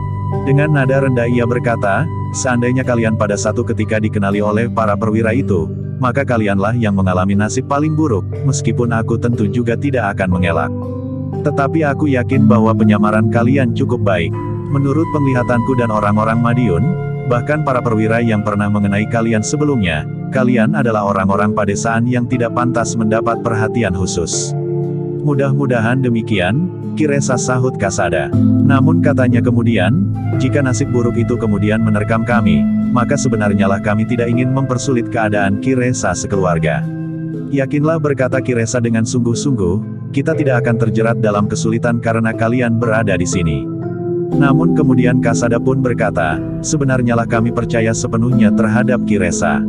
Meskipun demikian, dengan berbagai macam pertimbangan, menurut pendapat kami, sebaiknya kami meninggalkan rumah ini dan bahkan meninggalkan Madiun. Tetapi bukankah kalian masih akan menonton pertandingan-pertandingan di alun-alun? Kami sudah menyaksikan pertandingan di hari pertama. Agaknya kami sudah merasa cukup, Ki Resa. Kami pun merasa cemas, jika kami berkeliaran di alun-alun, maka ada satu kemungkinan kami bertemu dengan perwira prajurit Madiun yang telah mengenal kami, sehingga kami akan mendapatkan kesulitan." Ki Resa Podang itu pun menarik napas dalam-dalam. Dengan ragu-ragu ia pun bertanya, "Jadi maksud kalian, besok pagi kami akan mohon diri?" Ki Resa berkata Kasada meskipun juga ragu, karena ia masih belum membicarakannya dengan sungguh-sungguh bersama Risang, Sambi Wulung dan Jati Wulung. Namun agaknya Risang pun sependapat. Bahkan kemudian Risang itu pun berkata, "Kami akan dapat dianggap terlalu lama pergi." Ki Resa Podang menarik napas dalam-dalam. Katanya, "Apapun yang akan kalian lakukan, Tetapi aku ingin mengatakannya, bahwa aku tidak akan pernah mengkhianati kalian. Hampir bersamaan Risang dan Kasada menyahut, kami percaya sepenuhnya Ki Resa. Sementara Kasada melanjutkan, aku akan menyampaikannya kepada Ki Lurah Mertapraja. Ki Resa Podang menari napas panjang. Terdengar ia bergumam, Ki Lurah Mertapraja itu telah kehilangan segala-galanya. Ya, berita tentang kematian pamannya akan dapat mengguncang jiwanya yang memang rapuh. Tetapi kenyataan itu tidak akan dapat disembunyikan lagi. Ki Resa mengangguk-angguk. Katanya, kekalutan yang terjadi di perguruan Wukir Gading telah merusak tata hubungan di antara saudara seperguruan. Harta benda yang diharapkan dapat mendukung tumbuh dan berkembangnya perguruan, justru sebaliknya. Wukir Gading hancur karena keserakahan dan ketamakan orang-orang yang justru diharapkan akan dapat membina perguruan itu kemudian. Bukan hanya harta benda itu saja, Ki Resa, desis Kasada. Ya, aku mengerti. Ada di antara mereka yang telah menjerumuskan perguruan Wukir Gading ke dalam mimpi yang sangat buruk. Kedudukan dan kekuasaan, nada suara Ki Resa merendah. Demikianlah, maka Risang dan Kasada telah memutuskan untuk meninggalkan rumah Ki Resa di keesokan harinya. Mereka akan berangkat di dini hari untuk mendapat kesempatan keluar dari kota di luar pengamatan para prajurit dan petugas di pintu-pintu gerbang kota. Meskipun pada dasarnya tidak ada larangan untuk keluar kota, tetapi justru karena arus orang-orang yang lewat menuju ke kota dan kemudian ke alun-alun, maka menempuh perjalanan berlawanan dengan arus akan dapat menimbulkan pertanyaan para petugas. Ketika Risang dan Kasada keluar pintu gerbang kota untuk mengikuti dua orang petugas sandi pajang, mereka memang tidak mendapat kesulitan. Tetapi ketika mereka keluar, hari telah tinggi, sehingga arus orang tidak lagi mengalir deras ke satu arah. Tetapi untuk menempuh perjalanan panjang, agaknya lebih baik berangkat sebelum matahari terbit. Ki Resa tidak dapat menahan mereka untuk lebih lama tinggal di rumahnya. Sebenarnya bahwa Ki Resa tidak dapat menjamin keselamatan mereka selama mereka berada di Madiun. Persoalannya tidak lagi ada hubungannya dengan perguruan Wukir Gading. Apalagi ketika Risang dan Kasada mengaku, bahwa ada beberapa orang perwira Madiun yang telah mengenal mereka, sehingga meskipun kecil, ada kemungkinan secara kebetulan Risang dan Kasada itu bertemu dengan para perwira yang telah mengenalinya itu. Ketika kemudian hal itu disampaikan kepada Nyi Resa, maka Nyi Resa memang menjadi kecewa. Tetapi dengan alasan-alasan yang dibuatnya, maka Risang dan Kasada dapat meyakinkannya, bahwa mereka memang harus segera meninggalkan Madiun. Malam itu adalah malam yang pendek bagi seisi rumah Ki Resa, kecuali anak-anak. Sedikit lewat tengah malam Nyi Resa sudah bangun untuk menyiapkan minuman dan makan pagi bagi tamu-tamunya, meskipun sebenarnya mereka sudah mencoba mencegahnya. Seharusnya Nyi Resa tidak usah menjadi terlalu sibuk, berkata Risang yang pergi ke Pakiwan. Tidak, sudah menjadi kebiasaanku bangun pagi-pagi, jawab Nyi Resa. Tetapi ini masih belum pagi, sahut Risang. Nyi Resa tersenyum. Katanya, sebaiknya kalian minum dan makan nasi hangat sebelum menempuh perjalanan panjang. Demikianlah, maka ketika terdengar ayam jantan berkokok di dini hari, maka keempat orang tamu Ki Resa itu telah minta diri. Mereka telah mendapat petunjuk Ki Resa agar mereka dapat keluar dari kota tanpa melalui pintu gerbang yang mendapat penjagaan yang cukup ketat. Apalagi selama ini alun-alun diselenggarakan upacara tahunan yang sangat menarik banyak perhatian itu. Nyi Resa masih saja selalu mengucapkan terima kasih kepada tamu-tamunya yang dianggapnya telah menyelamatkan nyawa Ki Resa ketika Ki Resa dan bahkan kemudian Ki Remeng ditangkap oleh beberapa orang dan kemudian dibawa oleh mereka. Kami selalu berharap bahwa kalian akan sering berkunjung kemari, berkata Nyi Resa sambil melepas tamu-tamunya sampai ke halaman. Iya, Nyi, jawab Kasada, pada satu kesempatan kami memang ingin berkunjung kemari. Nanti, jika Genduk bangun, ia tentu akan menanyakan kalian, berkata Nyi Resa kemudian. Risang dan Kasada saling berpandangan sejenak. Gadis kecil yang terbiasa menghidangkan minuman dan makanan, bahkan mendengarkan Risang atau Kasada bercerita, terasa sangat akrab dengan keduanya. Tolong, pamitkan kepada anak itu, desis Risang kemudian, lain kali kami akan datang menengoknya serta seluruh keluarga ini. Ketika kemudian mereka keluar lewat pintu regol halaman, Ki Resa Podang masih juga berpesan, berhati-hatilah. Madiun dalam kesiagaan penuh saat ini. Terima kasih Ki Resa, Sambi Wulunglah yang menjawab. Sejenak kemudian, maka keempat orang itu telah meninggalkan rumah Ki Resa. Sisa-sisa malam masih melindungi mereka. Dengan cepat mereka menyusuri jalan sebagaimana dikatakan oleh Ki Resa. Sebelum tajar mereka memang sudah sampai di dinding kota. Seperti yang dikatakan oleh Ki Resa, maka lingkungan itu terasa sepi. Ketika mereka yakin tidak ada orang yang melihat dan apalagi prajurit peronda, maka mereka pun segera berloncatan ke atas dinding dan kemudian turun keluar. Untunglah bahwa mereka adalah orang-orang yang berilmu tinggi, sehingga dinding kota itu bukan merupakan hambatan yang sangat berarti. Sejenak kemudian, setelah keempat orang itu berada di luar kota, maka mereka pun dengan cepat menelusuri lorong yang sepi menjauhi kota Madiun. Seperti yang mereka perhitungkan, bahwa jalan menuju ke pintu gerbang utama, dialiri oleh orang-orang yang ingin pergi ke alun-alun untuk melihat pertandingan. Di hari kedua, pertandingannya akan berbeda dengan pertandingan di hari pertama, meskipun hasil akhir dari pertandingan di hari pertama akan diselesaikan pada hari terakhir upacara tahunan yang telah dikembangkan itu. Tetapi pertandingan di hari kedua juga akan menghadirkan pertandingan yang sangat menarik. Namun keempat orang itu tidak menghiraukan pertandingan itu lagi, mereka sudah dapat memperhitungkan kemampuan para prajurit Madiun dan bahkan prajurit yang datang dari luar Madiun. Selain itu, maka petugas sandi dari Mataram dan Pajang akan dapat memberikan laporan yang lebih terperinci. Apalagi para pemimpin di Madiun dengan sengaja melepaskan beberapa orang petugas sandi dan bahkan Madiun berharap bahwa ada petugas sandi dari Mataram dan Pajang yang dapat memberikan laporan tentang upacara tahunan yang sudah dikembangkan itu. Dalam keremangan fajar, keempat orang itu berjalan semakin lama semakin jauh. Mereka sama sekali tidak mencemaskan perjalanan mereka, karena menurut perhitungan mereka, jalan itu tentu tidak pernah atau jarang sekali dilalui prajurit peronda dari Madiun. Namun perhatian mereka tertarik kepada dua orang yang meloncati tanggul parit dan kemudian berdiri di atas tanggul di sebuah bulak yang panjang.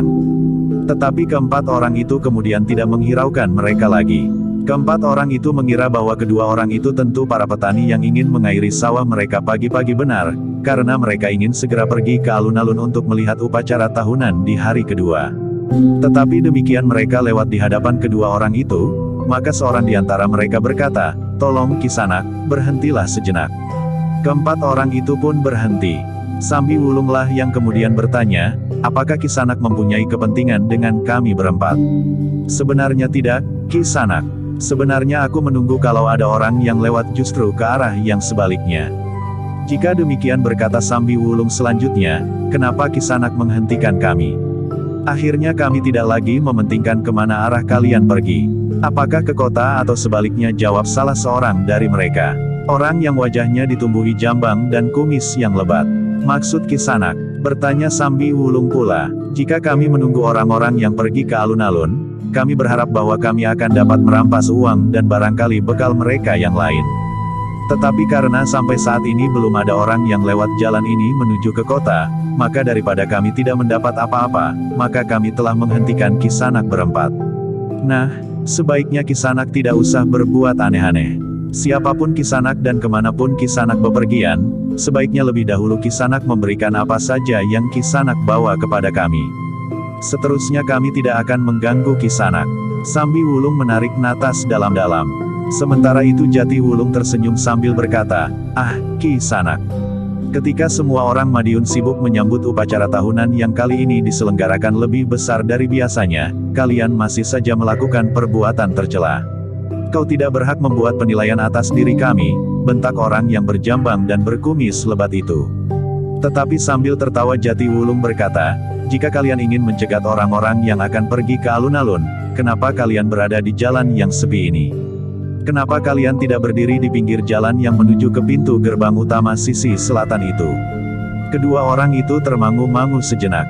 Tetapi mereka melihat bahwa keempat orang itu sama sekali tidak terkejut apalagi nampak ketakutan ketika mereka menyatakan niat mereka untuk merampas apa saja yang mereka bawa.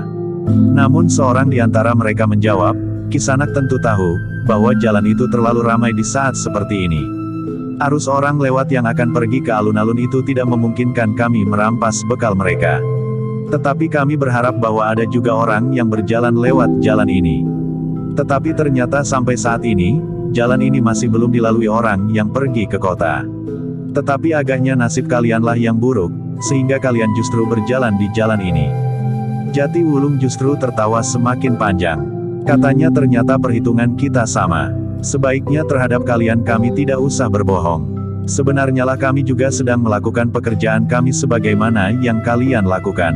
Tetapi karena kami tidak telaten menunggu, maka kami telah menyusuri jalan ini menyongsong jika ada orang yang lewat. Tetapi justru kami bertemu dengan kalian di sini. Wajah orang-orang itu menjadi tegang. Sejenak mereka terdiam, namun kemudian salah seorang dari mereka, orang yang agak gemuk dan berwajah keras seperti batu padas menggeram. Satu persoalan yang tidak pantas untuk ditertawakan. Ternyata kalian berempat memang bernasib buruk. Kalian telah memasuki daerah kami dengan tidak seizin kami. Jangan begitu, Kisanak, berkata Jatiwulung, jalan ini bukan milik kalian. Jalan ini milik semua orang. Karena itu, siapa yang lewat di jalan ini pun bukan milik kalian. Kalian dapat saja merampok mereka. Tetapi kami pun dapat pula melakukannya. Karena itu, biarlah aku meneruskan perjalanan kami. Kami akan menyongsong orang-orang yang lewat. Tidak sekedar menunggu. Sebentar lagi Tajar menyingsing. Dunia kami, juga dunia kalian akan berakhir. Kecuali jika kita masih belum mendapat apa-apa, maka apa boleh buat. Meskipun matahari sudah terbit, tetapi jika masih ada kemungkinan kami akan melakukannya juga. Cukup, bentak orang yang agak gemuk itu, kami tidak sedang bergurau. Kami berkata sebenarnya, daerah ini, jalan ini, adalah milik kami. Daerah kuasa kami. Jika kau ingin melakukan, lakukanlah di lingkungan yang lain. Jalan yang pantas kita anggap sebagai ladang bukan hanya jalan ini. Tetapi Jatiwulung pun kemudian menjawab dengan tidak kalah kerasnya, setan kau. Aku sudah berusaha menahan diri. Sebenarnya lah bahwa kamilah yang harus mengusir kalian. Kami sudah melakukan pekerjaan ini turun-temurun. Ayahku juga melakukan pekerjaan ini. Kakekku bahkan buyut dan canggahku. Kedua orang itu menjadi sangat marah. Yang berjambang dan berkumis lebat membentak kasar, kau jangan mengada-ada. Sekarang dengar perintahku, pergi dari lingkungan ini, atau kami bunuh kalian berempat agar tidak mengganggu ladang kami yang sudah menjadi semakin gersang ini. Tetapi Jatiwulung menjawab, kami yang berhak mengusirmu. Jika kalian menantang kami berkelahi, maka kami akan berkelahi. Jika kalian ingin membunuh kami, maka kami akan membunuh kalian. Kau lihat, bahwa kami berempat. Kalian hanya berdua, sedangkan dua orang di antara kami adalah anak-anak muda yang sedang berlatih untuk kelak meneruskan pekerjaan kami. Tenaga mereka sedang tumbuh sampai ke puncak. Karena itu, jika kalian menantang kami, maka nasib kalianlah yang akan menjadi sangat buruk. Tetapi kedua orang itu menjadi semakin marah. Yang bertubuh agak gemuk itu berkata lantang, bersiaplah kalian berempat. Kami akan memilih kepala kalian. Sebenarnya kami merasa kasihan terhadap anak-anak itu. Mereka tidak tahu apa yang sedang mereka hadapi. Bagus, berkata Jatiwulung. Kemudian sengaja ia memperlihatkan isyarat yang diberikannya kepada kawan-kawan. Cepat, bersiaplah. Kita akan berkelahi melawan kedua orang ini. Kita harus mempertahankan ladang kita meskipun aku sependapat, bahwa ladang ini sudah menjadi semakin gersang. Sambiwulung, Risang dan Kasada tidak ingin mengecewakan permainan Jatiwulung. Karena itu, maka mereka pun segera berloncatan memencar mengepung kedua orang itu.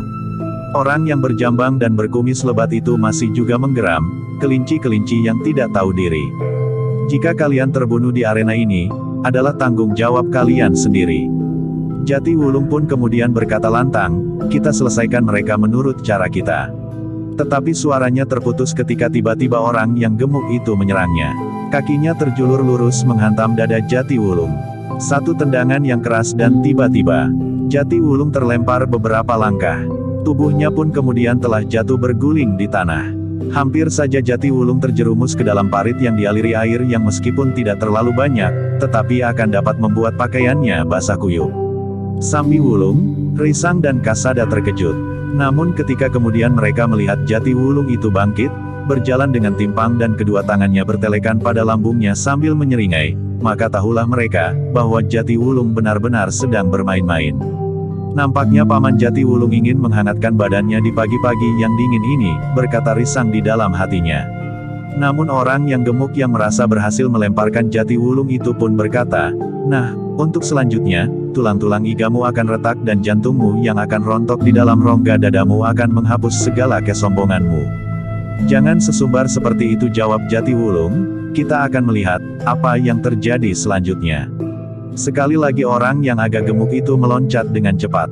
Tangannya terayun dengan derasnya. Dengan punggung telapak tangannya ia menamparkan kening Jatiwulung. Sekali lagi Jatiwulung terdorong ke samping. Kemudian jatuh terduduk di tanah. Kedua tangannya memegangi keningnya yang telah dikenai punggung telapak tangan orang yang gemuk itu.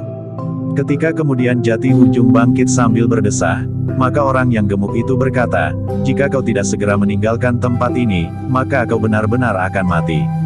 Jatiwulung itu kemudian menjawab dengan suara parau, "Ternyata meskipun kau seorang penyamun, tetapi hatimu masih cukup longgar untuk memberi kami kesempatan. Tetapi sayang, bahwa kami tidak dapat mempergunakan kesempatan itu." Hampir saja orang itu meloncat menyerang lagi. Tetapi Jatiwulung mengangkat kedua tangannya sambil berkata, "Tunggu, tunggu Kisanak. Aku masih akan berbicara sedikit lagi." Ternyata orang itu mengurungkan serangannya. Katanya, "Cepat katakan sebelum aku koyakkan mulutmu."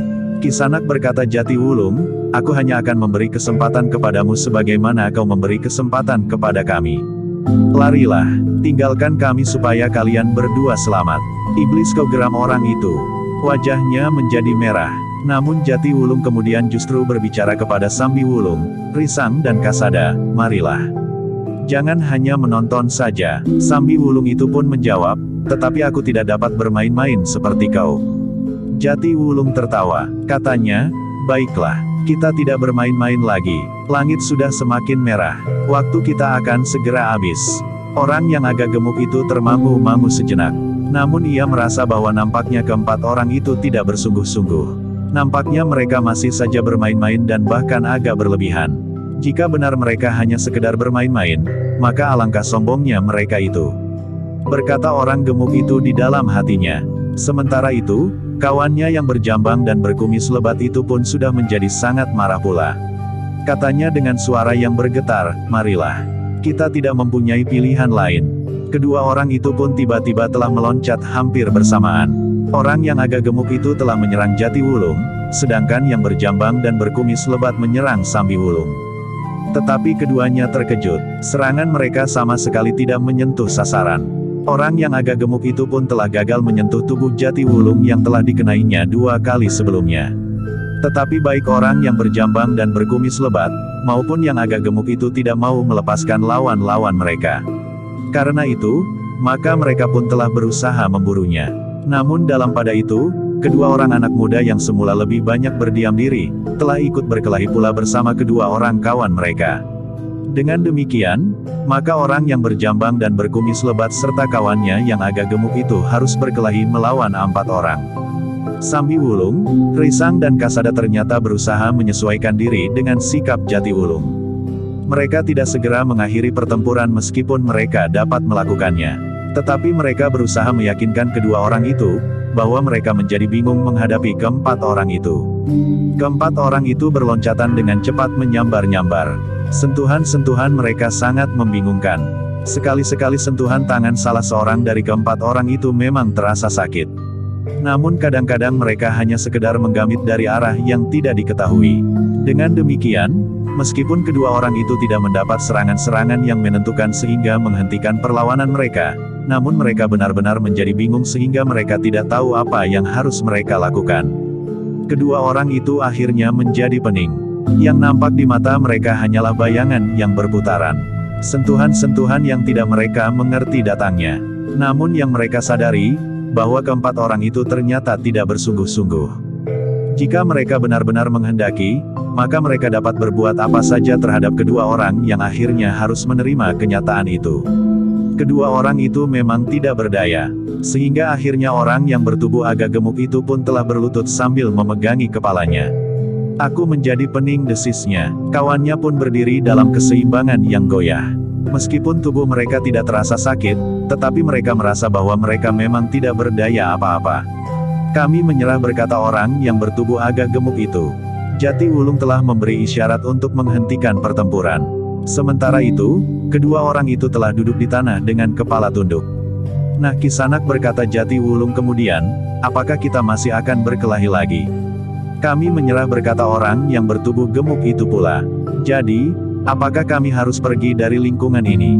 bertanya Jatiwulung pula. "Tidak, kami tidak berani lagi mengatakan demikian," jawab orang yang agak gemuk itu. Jika demikian, maka kalianlah yang harus pergi, berkata Jatiwulung. Tetapi kemana? Bertanya orang berjambang dan berkumis lebat itu. Yang kami kenal hanya lingkungan ini. Sudah bertahun-tahun kami membuka ladang di sini sehingga kami tidak pernah berpikir untuk mencari ladang yang lain. Tetapi kau harus pergi dari lingkungan ini, berkata Jatiwulung, bukan saja dari lingkungan ini. Tetapi kalian harus menghentikan pekerjaan kalian yang hina ini. Yang hina, orang yang berjambang dan berkumis lebat itu bertanya, pekerjaan ini adalah pekerjaan laki-laki. Aku tidak mau menjadi pencuri yang hanya berani melakukan pekerjaannya jika sasarannya lengah. Aku tidak mau menjadi penipu yang licik.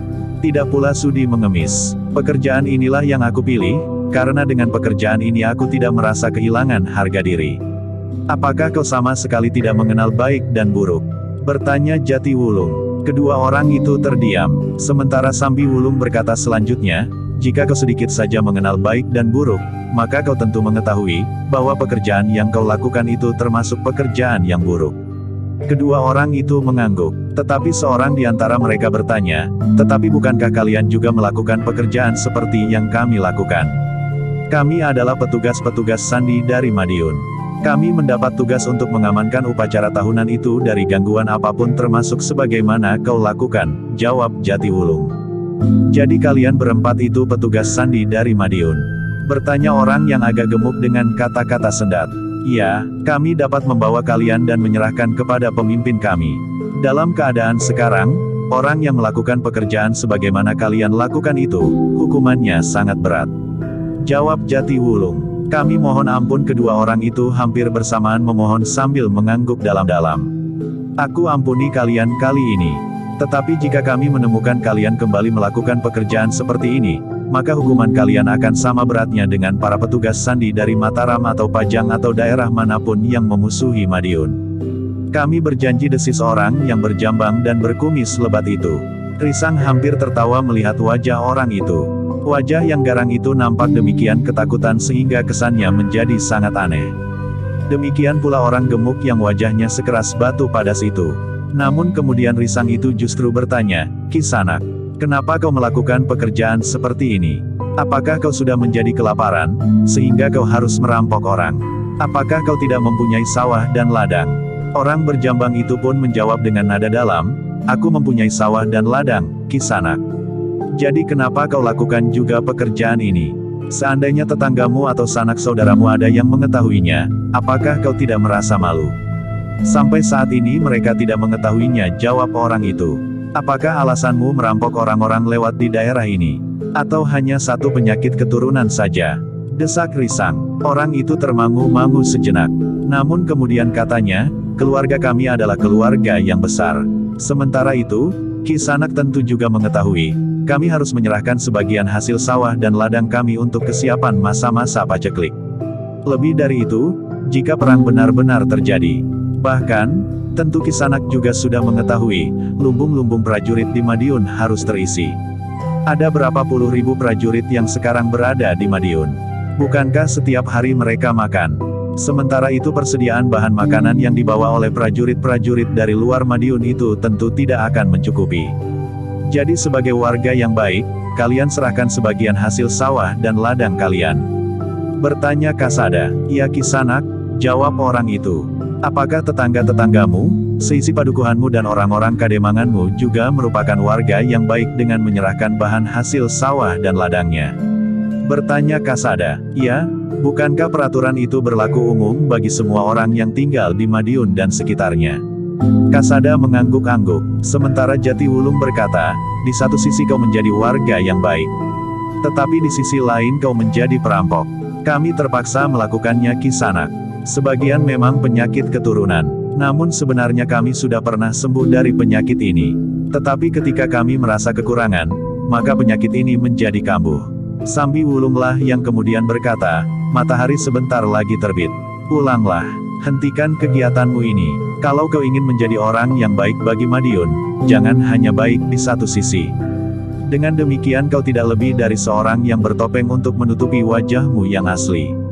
Topengmu topeng panji yang tampan, tetapi wajahmu yang sebenarnya adalah wajah raksasa yang bertaring tajam. Orang itu sama sekali tidak menjawab. Dalam pada itu, Risang pun berkata, "Baiklah. Pergilah. Kami akan meneruskan tugas kami melihat-lihat, apakah selama upacara tahunan itu berlangsung, segala sesuatunya berjalan dengan baik. Kami akan berusaha melupakan apa yang kalian lakukan, selama kalian tidak mengulanginya. Tetapi jika terjadi lagi, maka kebencian kami pun akan berlipat 10 kali, sehingga beban hukumanmu pun akan berlipat 10 pula." Keempat orang itu tidak menunggu lebih lama lagi. Mereka pun kemudian telah meninggalkan kedua orang yang sudah berputus asa itu. Demikian keempat orang itu melangkah menjauh, maka Risang pun berkata, "Satu kelemahan dari Madiun." "Ya," sahut Kasada, "nampaknya pada waktu yang agak panjang, Madiun akan dapat mengalami kesulitan makan. Sekian banyak orang yang bertumpuk di Madiun itu memang memerlukan bahan makan yang sangat banyak. Berapa lama Madiun akan dapat bertahan dalam keadaan seperti itu?" desis Risang. "Jika saja Mataram dapat mengulur waktu, maka Madiun akan menjadi semakin kesulitan menyediakan bahan makanan bagi prajurit-prajuritnya, sementara prajurit-prajurit yang sekian banyaknya itu akan tetap berada di Madiun untuk menghadapi Mataram. Dengan demikian maka Madiun akan menjadi semakin lemah dari dalam. Demikianlah maka di sepanjang jalan mereka justru mendapat bahan pembicaraan yang berarti bagi Kasada. Meskipun ia bukan petugas sandi, tetapi laporannya lewat Ki Rangga di Payuda akan dapat dipertimbangkan. Meskipun demikian Kasada itu berkata, mudah-mudahan persoalan ini juga menjadi perhatian oleh para petugas sandi, sehingga mereka akan dapat memberikan laporan terperinci tentang persediaan bahan makan dan perlengkapan bagi para prajurit Madiun dan prajurit dari luar Madiun yang berkumpul di Madiun. Dalam pada itu, langit pun menjadi semakin terang, cahaya matahari mulai nampak menguning, disambut oleh kicau burung di pepohonan. Keempat orang itu masih berjalan di jalan kecil. Namun mereka pun tidak menjadi bingung, kecuali mereka sudah mendapat petunjuk dari Ki Resa Podang, mereka pun memiliki kemampuan untuk mengenali arah. Benda-benda langit dapat menuntun mereka ke arah mana mereka harus berjalan. Setelah bintang-bintang tidak nampak lagi di langit, maka matahari pun dapat mereka pergunakan untuk menjadi petunjuk arah. Sambi Wulung ternyata mempunyai pengetahuan tentang mangsa yang dapat dipergunakan untuk mengetahui di arah mana matahari terbit. Karena itu, maka mereka berjalan tanpa ragu-ragu tentang arah. Namun yang mereka ragu adalah, jika saja ada prajurit peronda yang melewati jalan itu. Namun Sambi Wulung kemudian berkata, "Jarak ini sudah cukup jauh. Aku kira para prajurit peronda tidak secara ajak meronda daerah ini. Mungkin sekali dua kali sekelompok prajurit dengan tidak sengaja melalui lingkungan yang sepi ini." Namun dalam pada itu, Risang pun bertanya, "Apakah kita akan langsung meninggalkan Madiun dan kembali ke tanah perdikan Semboyan? Atau barangkali ada rencana lain?" Meskipun agak ragu, namun Kasada pun menjawab, "Rasa-rasanya lebih bagi kita untuk sekali lagi melihat, apakah harta benda berharga itu masih ada di tempatnya. Maksudku, tidak ada orang lain yang pernah menemukannya." Risang mengangguk. Memang mungkin sekali ada orang lain yang mengetahui tempat persembunyian itu, kemudian mengambilnya. Bahkan Ki Remeng pun terpaksa memenuhi keinginan orang-orang yang menawan Ki Mawur untuk menunjukkan harta benda itu disembunyikan, justru karena Ki Remeng berusaha menyelamatkan Ki Mawur. "Aku sependapat meskipun bukan maksudku untuk tidak mempercayai Ki Resa Podang," berkata Risang. Demikianlah, maka mereka pun kemudian sepakat untuk melihat kembali harta benda yang mereka sembunyikan itu. Tetapi kita harus sangat berhati-hati. Tidak boleh seorang pun mengetahui bahwa kita telah memasuki hutan perdu dan lingkungan bukit kecil berbatu padas itu, berkata Sambi Wulung. Karena itu, maka mereka pun telah mencari jalan untuk dapat sampai ke tempat yang mereka tuju tanpa diketahui oleh seseorang. Memang bukan sesuatu yang mudah. Tetapi dengan pengalaman yang panjang dan ketajaman penalaran mereka, maka akhirnya mereka pun sampai ke satu tempat yang mereka kenal akan dapat sampai ke tempat yang mereka tuju. Sambi Wulung dan Jati Wulunglah yang berjalan lebih dahulu menuju ke tempat mata air di padang perdu itu. Baru kemudian Risang dan Kasada. Dari belik kecil itu mereka akan bersama-sama menuju ke tempat benda-benda berharga itu disembunyikan. Keempat orang itu memang memerlukan waktu yang agak panjang. Namun akhirnya mereka berkumpul di belik kecil. Mata air yang terdapat di sela-sela batu padas itu masih mengalir. Airnya yang jernih membuat keempat orang itu tidak menjadi kehausan. Keempat orang itu pun kemudian berhasil meyakinkan bahwa benda-benda berharga yang mereka simpan masih berada di tempatnya yang cukup terlindung. Dengan ciri-ciri tempat yang tidak menarik perhatian, namun dapat dikenali dengan baik oleh keempat orang itu. Mereka tidak terlalu lama berada di tempat itu. Ketika mereka kemudian melangkah meninggalkan tempat yang tersembunyi itu, Kasada menyempatkan diri bersama Risang, Sambi Wulung dan Jati Wulung menengok kuburan seorang pemimpin kelompok yang dianggap sangat baik bagi Kasada. Ia bukan saja seorang pemimpin kelompok yang selalu menjalankan tugasnya dengan penuh tanggung jawab, tetapi ia juga seorang yang banyak memberikan petunjuk tentang hidup dan kehidupan kepada Kasada. Namun Kasada hanya dapat menundukkan kepalanya. Orang itu telah pergi dan tidak akan pernah kembali. Justru karena orang itu sudah dipanggil oleh penciptanya. Ketika kemudian mereka meninggalkan padang perdu itu, maka perjalanan mereka tidak lagi tersendat. Mereka melangkah dengan ringan menempuh perjalanan panjang meninggalkan telatah Madiun. Di perjalanan itulah mereka memutuskan untuk langsung pergi ke Pajang. Kasada minta agar Risang, Sambi Wulung dan Jati Wulung bersedia bertemu dengan Ki Rangga di Payuda. Aku harus berkata jujur, bahwa keberhasilanku, bukanlah karena kelebihanku. Tetapi kau, Paman Sambi Wulung dan Paman Jati Wulung justru lebih banyak berbuat demi keberhasilan itu. Tidak, jawab Risang, kami tidak banyak berbuat. Yang terjadi adalah hasil perbuatan kita bersama-sama. Seandainya demikian, maka biarlah kami bersama-sama menghadap Ki Rangga di Payuda. Bahkan kita akan menghadap Ki Tumenggung Jayayuda. Risang sebenarnya sama sekali tidak tertarik untuk menghadap dan barangkali mendapat pujian atau ucapan terima kasih. Baginya, apa yang dilakukannya adalah merupakan satu kewajiban. Lebih dari itu, maka Risang merasa bahwa adalah kewajibannya pula untuk membantu adiknya yang menurut pendapatnya telah banyak membantunya pula. Bahwa adiknya selama ini tidak pernah mempersoalkan kelahirannya dan apalagi haknya sebagai salah seorang anak laki-laki pewaris tanah perdikan Semboyan. Namun ketika tiba-tiba saja ia teringat kepada Riris, maka di luar sadarnya ia berkata, baiklah. Kami akan menyertaimu sampai ke Pajang.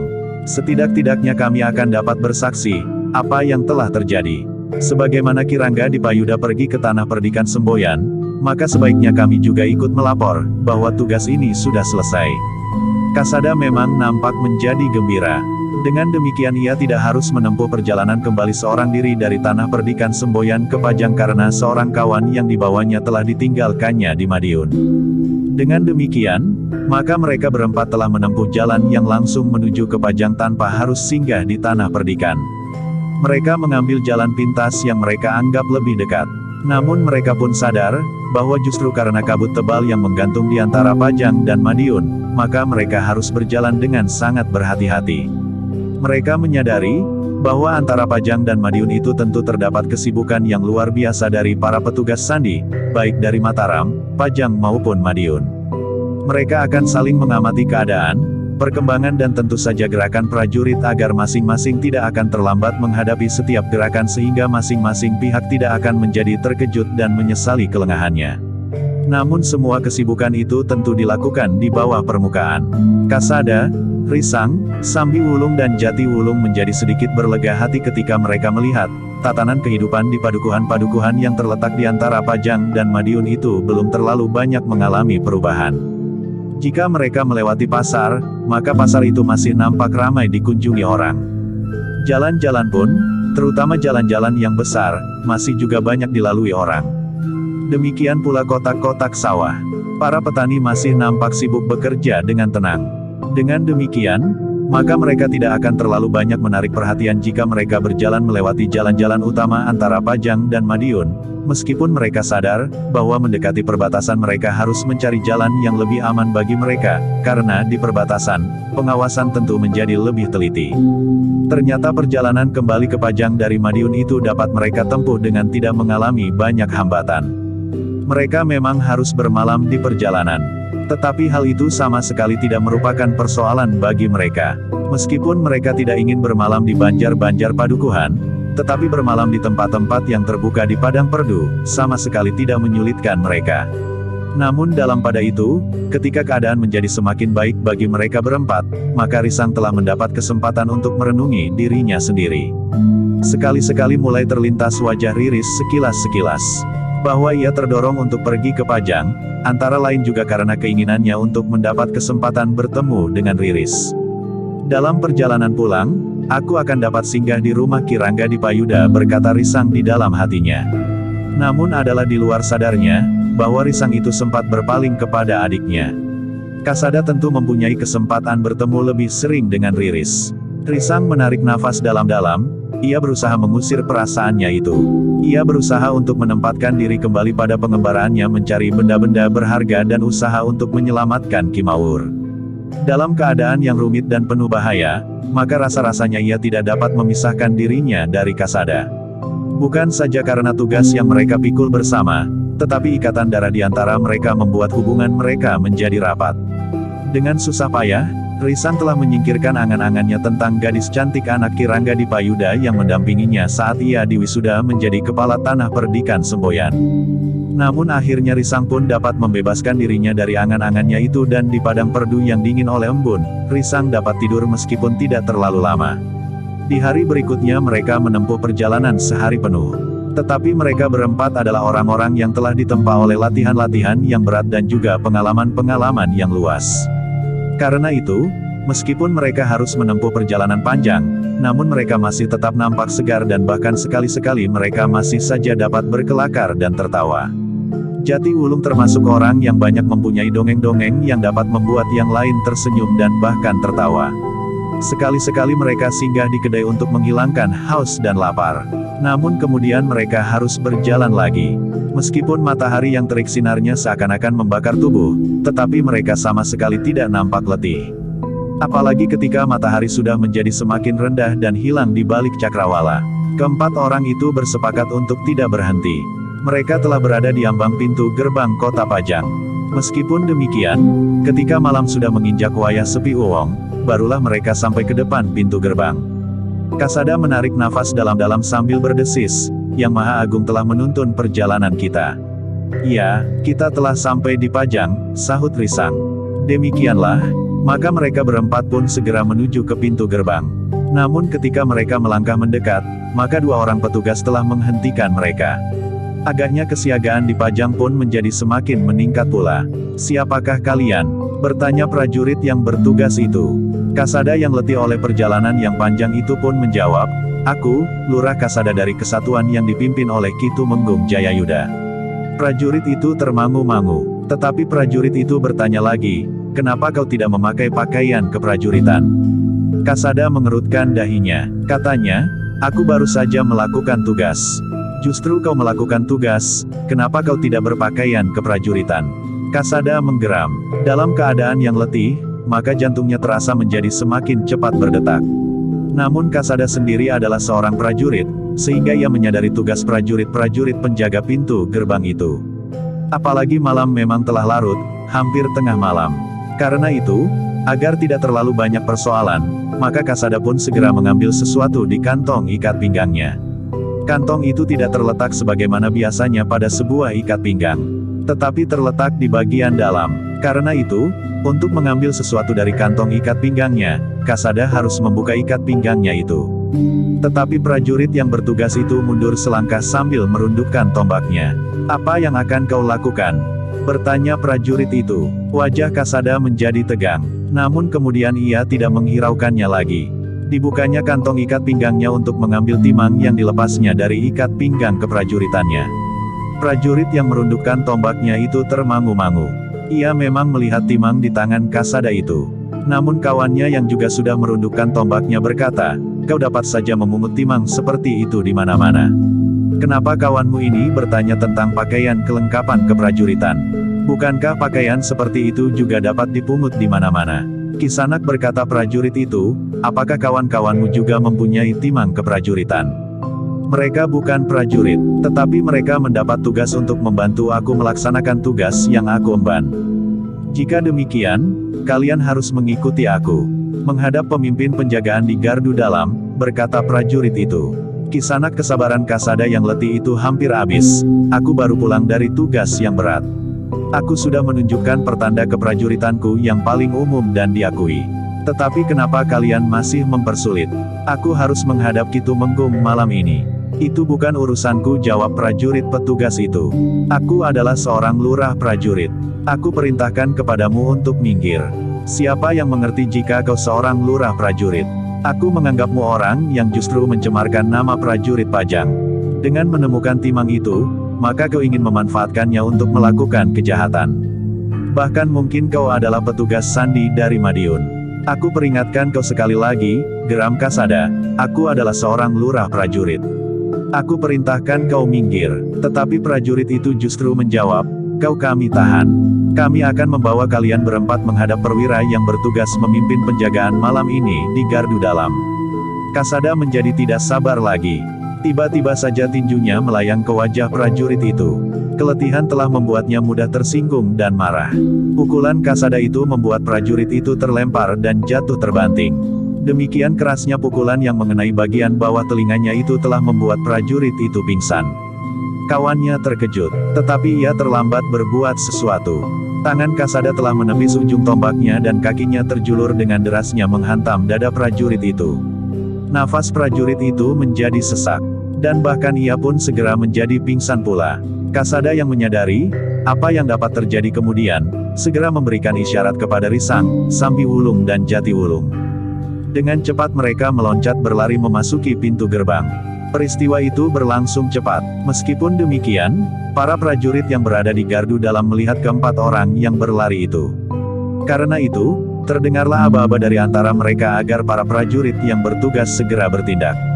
Tetapi kesempatan pertama yang didapat Kasada telah memberikan peluang untuk melarikan diri, masuk ke dalam lingkungan yang berpenduduk cukup rapat. Bersambung ke jilid 62.